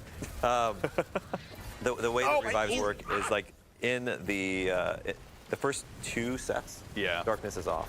But when we get to the 3rd set, we Yeah. turn darkness on. And so extinguish. if you all go down, or the ADU goes down, the activity's over. That's it. Okay. Yeah. So you just take the rewards you got for the 2 And in bosses Legend, you got? that's on by default. Yeah, you don't lose any rewards. Every set you complete, you'll get rewards. Yeah. But if you're halfway through a set and you fail, Yeah. that's it. That's it. Just take your lunchbox and go home. Yeah, well, you can hop right back in the playlist, or That's hop right back in with your friends and Yeah. try again. Which is what I'm going to do, frankly, Yeah. honestly. Like when this was getting developed behind the scenes here, and we were kind of getting a sense of what Into the Light was going to be, I got to tell you, like just the I don't know, the ability to just go ahead and keep diving back in, testing new builds. I'm sure I'm not the only one who has every single one of their loadout slots filled with some hyper-specific loadout that I'm deeply in love with in its own way. And so I feel like this is the exact right time to go ahead and just continue diving in and just, bolstering those loadouts to begin with the Brave Arsenal, which again, we'll be talking about next week, don't you worry. But also too, is just get a chance to go ahead and really see how they can thrive in environments just outside of, even as difficult as GMs can be. Find something that really pushes it beyond that standard level that we're used to.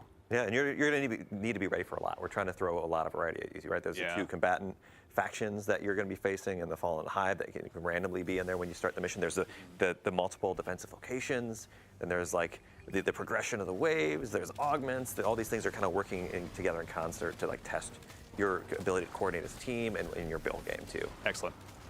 Also, too, actually, Optimal Pickle in chat, wonderful name, I might add, is also curious. I know we just talked about scrap gathering, obviously, and how everyone kind of gets their own purse. Are you able to gift that scrap to other people, or you just get your own purse as a result of You just get your own Gift purse. the scrap, but you can both.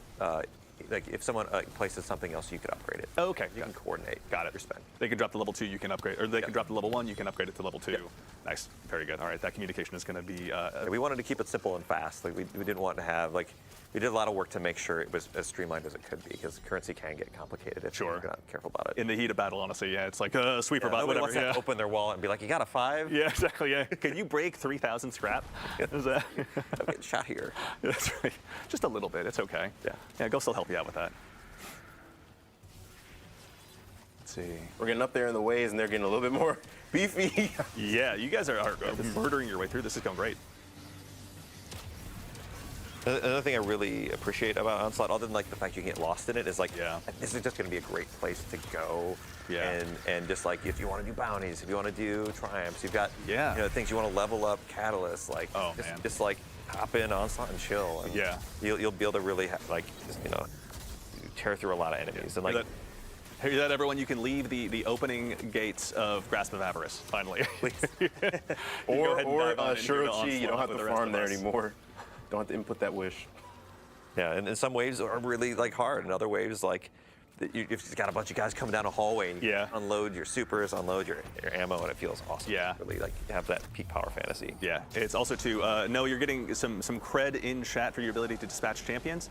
I don't know why people are asking about a Bungie dev fighting champion mobs. I don't know if that's a reference to something, but you'll have to remind us in chat. I don't know if I recall that moment necessarily. Oh, I know what they're talking about. I'm telling you, I'm that guy. I'll drop the Bungie app. I don't care, man. Check me out. I believe you, honestly. I envy that level of confidence. Yeah, I'd be dead. I hide in the background. I have my name in game is just Andy, and I hide amongst the field of other Andys with all of our little hash numbers at the end of our name, honestly. Though if you see the one with the dead man's tail, you know that's me for certain. Great weapon. One of my favorites, honestly. It's so good. It's so stylish. It's just like my favorite gun in any video game ever, honestly. It's really, really good. Though, then again, we get along pretty darn well. Okay, so we're back on the pyramid ship. Yes, every 6 waves, actually, you're going to... 6, on the 6th wave of each thing, so 6, 16, 26, 36, et cetera. Okay. You will take the fight to the witness and have a cool little encounter that's, it feels like an action movie. You and your team get to run down against waves of combatants, in this hallway, and then there's an invincible warden at the end, and the only way to dispatch him and move on is you have to dunk in the wrist. Palate cleanse. Oh, and he pushed me. Little breather. Yeah, absolutely. All the waves. Also, too, actually, Ja, also was ich feiern würde, wirklich, wenn es weniger Wellen wären. Ich habe das Gefühl, es 50 zu viel ist. Mein jetziges Gefühl, weil wird jetzt eine Stunde spielen, damit er die 50 Wellen durch hat. Das ist krass.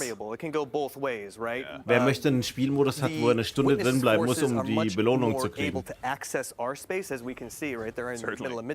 wie seht ihr das? But we are also able to access their space more. So it's a double-edged sword, so to speak. They opened that door. Now they can't take it back. Right. The Guardians are going to be in there emoting and meddling and having a grand old time. See? There we go.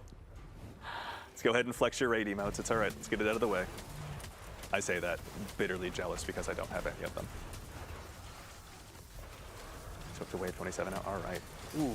Oh my lord. Yeah, this is starting to get spicy out here. All right. Das wäre dann der Sargnagel für den Modus. Sorry, we're just making it more theatrical. Yeah, we totally aren't trying at all. Wenn der Loot nicht entsprechend gut ist, dann wird es so wieder so nicht gespielt. Also grundsätzlich finde ich den Defense Mode cool und hab da richtig Bock drauf. Okay. Oh. All right. I got alt-tabbed a little bit. Oh, alt-tabbed? Alt-tabbed? Okay, all right. I was about to say, I got alt-tabbed again. I was like, as it turns out, everyone... Das wird wahrscheinlich möglich sein, Night Alpha, aber trotzdem, um den vollen Loot zu bekommen, eine Stunde. A quick peek behind the scenes, but yeah, we're obviously working off of a dev build right now. Nice. And doing the finisher appropriately on the thralls. My favorite is the like quick draw gunslinger one. Yeah. Hunter, I actually just bought it. I was like, I need it. The solar one that kind of does like Yeah. the twirl around his finger? Oh, yeah. I was like, I need that, so I'll give up anything. I got it I think it was it Guardian Games last year where you got the chair to go ahead and just send them flying at 1,000 miles an hour. It's hard to beat Never the chair. gets old. Yeah, absolutely never gets old. It's like Ashley and Genau, Clayton are so- just carrying me right now. They're going crazy. I mean, it is their job to be good. I mean, are they've been crushing doing this it, for yeah. months. They don't really have the technically the world's first, but Yeah. Yeah, we're the That's right, yeah. in our hearts. Oder No, spielen really, die that's einfach gonna nicht be gut people genug put und it where we deswegen want. dauert es Yeah. länger? So Ich all weiß of es you nicht. To be able to hop in this again, yeah, this is available for all Weil players. du kannst which ja, is also really exciting. It's wie kind of schnell like so eine a Welle big sich gift füllt, from all of us here at beschleunigen, Bungie, to all of you out there, all of our guardians, our community. wenn du da Yeah. diese Thank Bälle you. da auf Excited to be able to, das Ziel, was du verteidigen musst, wirfst. you all Und das machen die gefühlt nicht ständig. Yeah, honestly. Die killen Gegner, it's not ja, gonna be easy, obviously. Just another Gotta work. opportunity to equip aber die everyone, werfen you know, zu wenig von den obviously. Bällen. Something I wanted to mention, just to like get a little peek behind the curtain when it comes to our friend Sweeperbot here, is he used to be the best decoy in the game, like better than all his Also other so tiered wie variants, ich andererseits die because there was a bug Destiny-Community where only kenne, the broom kann ich mir gut vorstellen, would dass die take any dann damage. And as we see, he's really Möglichkeiten skinny, findet, um so das he was, like, basically not ordentlich zu untouchable. beschleunigen, wie man da Functionally schneller immortal durchkommt. Sweeperbot.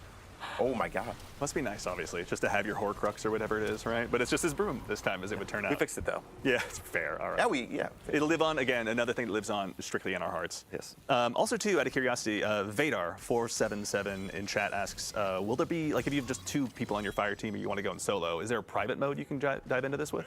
I believe if you hop in the higher difficulties, you can do Yeah, that. excellent. Yeah. Very cool. Okay. All right. So everyone out there that wants to really challenge themselves, maybe attempt to solo all 50 waves?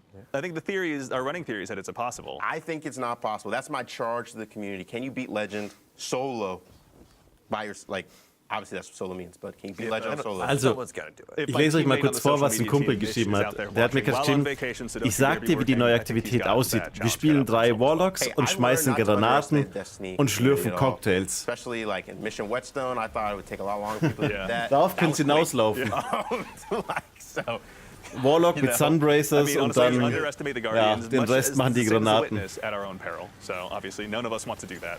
If anything, I'm just excited to go ahead and see this get in players' hands on April 9th. yeah, of course. I'm so excited to see like what strategies people come up with. As we see, we have another augment here where you are killing Spark Hoarders to spawn a Spark, and when you dunk the Rift, it actually does a chunk of damage to the boss, which if you're looking at the health bar at the bottom, Okay, dann haben die hier you'll so see kleine it does a Mechaniken. decent Das ist amount. ganz So when cool. you get to bosses that are a little chunkier, Dass man there hier are die ways to Sparks, die wir do aus dem... extra damage to them. Oh, jeez. Yeah, okay. Great. Not too shabby. Dann geht's weiter in die nächste Phase. Ja, ist okay. I am Also also, I'll nichts- say it again, nichts I'm so bitterly Weltbewegendes, jealous I know aber- I'm very bloodline right now. Like, you're making it look so good. I was going to have to carry you. It's good. It's a good gun, especially if you're on other subclasses. It's just free Devour plus the Catalyst. You get Devour and Weaken pretty much on demand by using it. It's also, too, maybe a small thing, but my personal favorite, just if I had to pick a champion mod, and I know it doesn't work like that, but I do have to give credit to Anti-Barrier. Oh, Because it's every single barrier. Champions. It doesn't matter if it's a Champions high auf dem shield, höheren doesn't matter Schwierigkeitsgrad. If a Taken Vandal goes ahead Könnte with their auch shield noch up, mal- or if a Hobgoblin goes ahead and Wie soll man das foisters Ganze ein up, like, bisschen it's just like, I'm sorry, I'm just going to keep shooting. anstrengender This is machen? not how this works for you. Okay. No! What happened? All right, we're out of stream veto moments, obviously. No, that I'm didn't sorry, happen. but this shame you have to live with. That didn't happen. Are you sure you want to hand out your Bungie ID still? Yeah, I'll do it. I'll do Okay, it. all right. I don't back down. I'll leave it to you on Twitter. That's fine. I'll get cooked. It's fine. Alter, die Waffe hat einfach mal ein Level von 141. So is this Wie viel the spielt final das boss MG? encounter in the pyramid for this particular wave? Yes, for this particular wave, I think we're on wave 30, Yes. which means we're on our last wave, which is Here we take go. the fight to the boss So it's again. definitely a little bit beefier than the last 2 bosses. Yeah. But we're going to victory dunk lap. and This is- kill it in this is one more of a shot. trial. Here we go. Ja, There we okay. go. Ja. So and also too is that dunking mechanic that does extra damage to the boss. That's just is that like a modifier that kind of gets randomly added with each particular boss? That's one of those augments, yeah. awesome. Yeah. Cool. Okay. Das There's no mit dem guarantee you're gonna get Eindanken, one um necessarily. Schaden beim Boss zu machen, war jetzt auch Excellent. All right. eine Modifizierung, die sie Guys, gewählt let's haben, go. bevor sie gestartet sind. All right, let's keep running more waves. Also, too, actually, I saw a question pop up in chat. Again, I apologize. I missed the name. Twitch chat is moving fast, but thank you to all you Guardians for joining us. Is there any kind of a timer present in this activity, or do you just get to dive in and take your time? The only timer is actually present in the purchase phase. We want to kind of keep that fast-paced flow going. Yeah. But otherwise, we just have the timer ticking up to see how long your session has been. But yeah, there's no timer. We're not counting down like 10 minutes to beat a whole wave or something. The only real fail condition is the fire team alive? Warum gibt er die Scraps nicht aus, frage ich mich. Still standing. Okay, er hat Got nicht it. genügend Okay. Kohle. And again, once the ADU is gone, that's it. Ah, That's it. Okay. You lose on wave 1 somehow. That's it. Generally, we want to be pretty weiß nicht. clear about it. Meint ihr, der zeigt uns irgendwie den Loot zum That's Schluss? fair. There's like a A and B and a C, nothing Kann's like mir that. nicht Okay. vorstellen, And weil again, wir you're ja defending this one ADU that kind of will transition. nächste fully Woche auch into nochmal einen ADU. Stream kriegen, it will move with wo es Got um it. den Okay, Loot thank you. gehen That's soll. perfect. Also, to chat, I see you asking for information on the loot to show us what weapons are on the way. Tune in next week. We'll have Ja, plenty okay. Er sagt's for you. grad nochmal. I promise you that. Für die Waffen. Er sagt, einige Waffen wird es geben. Yeah, Mal Shax gucken. is, if you go into the lore, Shax is working with some folks, some characters from the past. That's right, yeah. And also opening up his private reserve for our use. Yeah. So So Could be exciting. is this something Shax has been sitting on for a while, or has he been working on this behind the scenes? well, there've been some weapons that have been frowned upon in the Crucible. Yeah. And but now's the time to bring those out. Yeah. Anything Vanguard that- outlawing stuff is not something we have time for at this point. Exactly. Yeah. And if it's dangerous, Übrigens als kleiner now's time to Hinweis, bust ich it out. werde heute Abend, High risk, high das reward. dann nach That's dem how I Stream see werde it. ich hier And we, eine if kleine anything, are Pause haben. facing down our biggest risk in the witness so far, obviously. Und dann so werde making ich sure that Shax goes abends ahead and opens those nochmal offers, einsteigen. Und zwar nothing short oh, of generous. jetzt I'll gibt es say. schon GM, Champion, okay. Have you improved ability Genau, dann werde ich regeneration dann right now, or are you einsteigen just und that good? That's what, noch ein bisschen nach dem feel Schwert like you're hearing farmen. me. Das ist ja I'm ab that heute guy. in den You have Nightfalls. mentioned that once or No twice, one plays a actually. I don't know. Noah maybe plays an unhealthy amount of Destiny. Sometimes I will, not even sometimes, oftentimes I get off work and immediately I'm like, okay. I think there was a That was was on there, me. Noah, by the way, and I'm not sure if you saw that. That's But I immediately get on and play. I do raids and dungeons. I mean, I've been doing a lot of the coil recently. yeah. My Rosaraga. My dad and I end up playing this Wird game a von lot, euch so jemand basically heute every das single Schwert day after farmen? work, it's just like us texting each other, being like, hey, Also ich so when are bin you hopping on? When are you beim done with Schwert doch dinner? sehr gespannt und I will imagine mir we'll probably diese more so Woche do the schon easy modes, but I've got mein my God Nightfall Roll dann crew, I'm sure I holen. could dive in here with. Although honestly, mir I think at wichtig. this point he's more loot paid, my dad, than any of us. So I think he'd have no problem diving in here. that's awesome to hear. That's what Destiny is all about, right? Yeah, it's a Bringing lot of people fun. together. Yeah. All right, things getting pretty intense. So, was haben wir jetzt? Wie viele Wellen? Let's see. Out of curiosity as well, I'm not sure if we can mention this one, but Tom, is there a light level increase with Into the Light, or is this still at 1830? I believe it is. It is at the current power. Current power? Cool. Yep. All right, that hasn't changed. Thank you, Nikki Knight, for that question as well. Oh, it's time. Hey Papi, I can du make gehst farmen? Super Cool. Okay, no. I don't have enough for that. Dann wünsche ich dir viel How much Glück. scrap you sitting on right now? I was on 5,000. Okay. Oh, I was too late. Scrapped for cash. Scrap I wasn't for playing cash. that. You got on the Ben, narrative department. honestly. Dankeschön That für is- dein I want to Gifted say Sub obnoxiously good. an It's like, so it's like, man, bekommen appreciate Black that. You guys are just stealing our 13. job. Black 13, viel Spaß Wanna mit write den tweets? Emotes und Co. Dankeschön, Ben. Vielen Dank für deinen Support. Und vor allen Dingen, schön, dass du wieder da bist. Und danke für deinen nächsten Sub. Remaining intense. And again, we're still fighting the An hive. We were fighting the Kai fallen Martin. earlier. Oh my, please. So there will be Dankeschön. multiple sets Aber of the wie Witnesses gesagt, armies going ahead and chasing nochmal für das activity Emblem, wieso? out here. Usually it's just Du hast one doch das Emblem super schon mit den run. anderen Right, beiden. yeah, yeah. For the sake of the developer Yep. tools, went ahead and just swap that over just so folks can get a look. You know it's getting harder when Noah stops flexing. I know, right? Yeah. He's actually Okay, having there's a lot going on, you know? There is. Like, Fairness. And I think also, too, this is something we sort of touched on yesterday when we were doing our initial playthroughs, but especially when you get to these higher levels and it's not just kind of the, you know, the proverbial, comparatively speaking, walk in the park that the first few are, like, you really got to keep your comms crisp with your team. You got to make sure that you're really aligning, not even necessarily your champion mods, but maybe sending your scrap to one part to really go ahead and stymie the bad guys there so you can focus your attention, your abilities, your supers on another lane. Actually, also, too, to that end, obviously the you know, pyramids have been doing some terraforming, but you know, Tom, when you guys were building this activity, How are you guys going about even changing these maps? It looks like you guys have changed the architecture in some pretty significant ways. Yeah, so when we looked at these maps, right, we want to have like a bunch of distinct lanes for the enemies to kind of like attack the ADU from, and they give you like these fronts that you have to divide your attention across the team. So you really have to be like, oh, they're coming from the left, they're coming from the right. You take this way, I take that way. Yeah. And like a lot of times in these maps, they're great for PvP. Yeah. But they didn't have the lanes we needed, and the artists and the designers working together like, oh, like what if like the pyramids just like evaporated this building right here? Yeah. And it's like, great, let's do it. Yeah, Wirklich? and that really, Die Wolkengröße würde dich eher zum Spielen bringen als ein neuer Modus. Cool. It's not, it's not Todd. Yeah. All right, and also too, Also ich bleibe bei meiner Meinung, dass ich das Gefühl habe, dass die 50 Wellen einfach zu viel ist. Okay, die hören auf. I think I performed pretty well. I'll be the first to agree with you, especially because I don't want to have to face you down in this activity. I want your help, honestly. When we'll just 1v1 in Crucible sometime. Yeah, and also too is I think we can say that, but this is going to happen. We maybe won't say where, but this isn't the only location that players are going to have Onslaught available to them. Yeah, there will be more than that, obviously. Noah, welcome back from the Throne World. It's good to see you. I got a lot of tithes. You know, I feel like Eris and I are comparable right now. So you're going to turn into a hive? Never mind. I don't want to attempt turning into a hive god. That's fine. We'll leave that for your. That's the next expansion. Obviously, that's true. Yeah, we'll see. But no, Noah, thank you very much for taking us through that.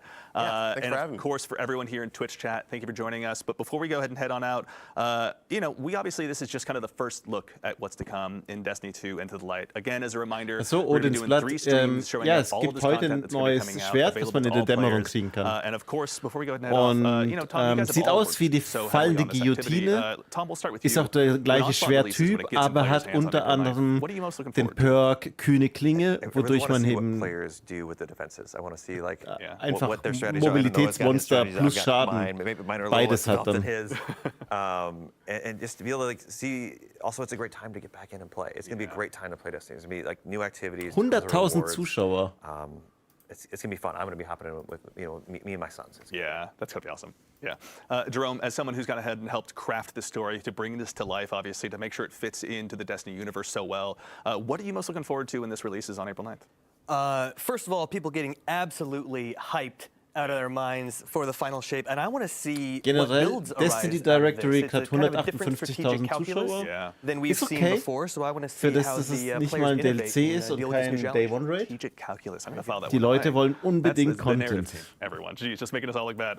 And of course, Noah, you've helped brick by brick put this together, this brand new activity. As someone who's obviously spent a ton of time playing it in addition to developing it, when it gets out into the wild, when you've got the chance to play it with your friends, what are you most looking forward to?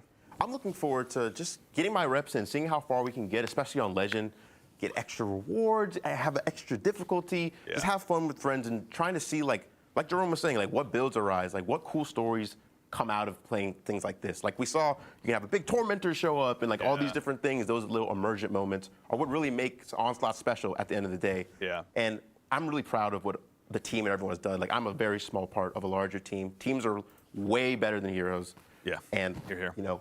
Everyone has done such a great job building Onslaught and just curating stuff for Into the Light. I'm so excited for what's going to show up in these next live streams. Awesome. Yeah, and thank you guys all three for being here today to represent the team and help us kind of, show this first glimpse at Into the Light to all the players out there. Obviously, it's pretty great to have you guys here, bright and early in the morning.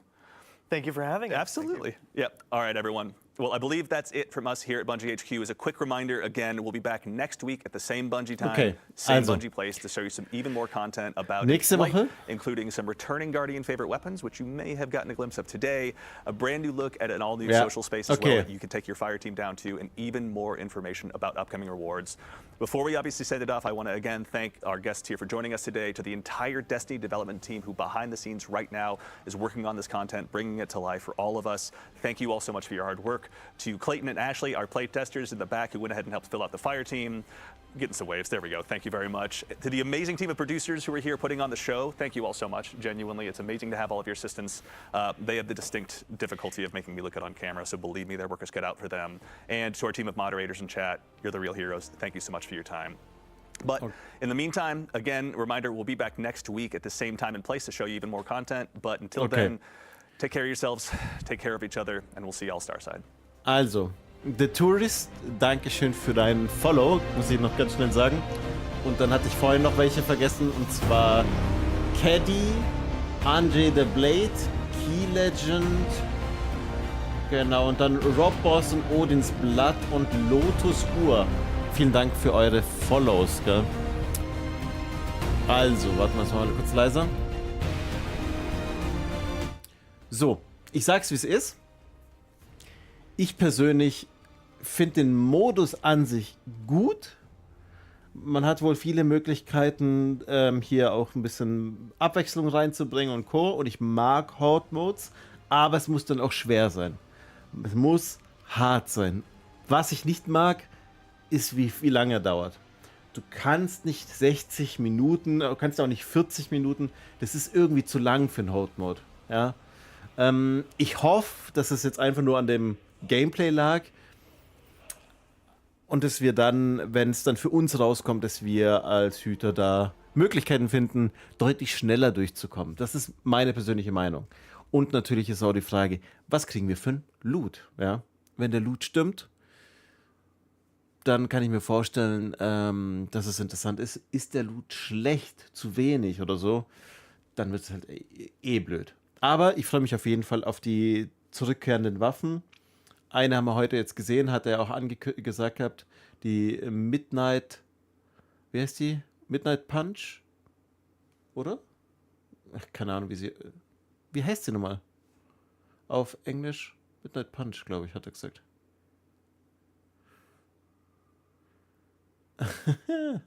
Definitiv. Okay, Rox, komm schon. Du erwartest doch nicht, dass die hier neuen Content in dem Sinn machen. Dass du hier Turrets bauen kannst und Zäune machen kannst, das ist ja, und Attrappen legen kannst, das ist ja schon im Prinzip neuer Content. Aber ich habe keine neue Umgebung erwartet. Ja, überhaupt nicht. Also wirklich, kann ich mir...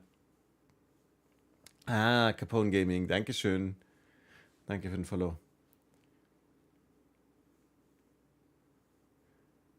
Welche Aussage findest du lustig? Das Into the Rio Shoot Content? Ja, ist auch lustig, definitiv. So, auf jeden Fall. Was sagt ihr jetzt dazu? Haut's noch mal kurz was raus. Ja, also wie gesagt, für kostenlosen Content, um uns die Zeit bis Final Shape ein bisschen zu erleichtern, beziehungsweise gut, im Mai dreht sich ja alles ums PvP, von dem her sehe ich das auch mal locker. Eigentlich geht es da um einen Monat, in Anführungszeichen. Und dann im Mai kommt echter neuer Content mit 3 neuen Maps. Von dem her ist es für mich okay. Es ist nichts, wo ich sage, oh ja, Destiny ist wieder das mega geile Spiel. Es ist weiterhin Destiny, so wie es gerade ist. Aber ich denke, dass es interessant wird. Ja. Also ich persönlich werde es spielen und ich will, wie gesagt, unbedingt auch die neuen Waffen und mich vorbereiten auf Final Shape. Mir macht es schon ein bisschen Lust drauf, muss ich einfach sagen. Solange der legendäre Modus schwer genug wird. Also, so, wie ich gesagt habe, ich muss jetzt leider eine Stream-Pause machen, weil ich noch zu dem Amt, in Anführungszeichen, beziehungsweise zum Verein muss und die haben nur zwischen 18 und 20 Uhr offen. Da muss ich jetzt noch hin und dann die Zwerge ins Bett werfen und dann gibt es noch ein bisschen Gefarme vom neuen Schwert, der Slammer, oder? Slammer, glaube ich, heißt es. Würde mich freuen, wenn ihr nachher dabei seid. Gell? Also circa 20, 30, spätestens 21 Uhr werde ich dann bestimmt da sein. Und dann schauen wir uns das neue Schwert an, ja? André, danke schön auch dir für dein Follow. Heute nicht, generell mache ich das, Odinsblatt. Ja. Ben, danke, dass du da warst. Und ich wünsche dir viel Spaß und alles Gute. Und gerne können wir auch mal wieder zusammen zocken oder schau schon mal im Stream vorbei, wie auch immer, gell? Worauf du Bock hast. Schön, dass du da warst. Ja, ich muss mit dem Fahrrad fahren.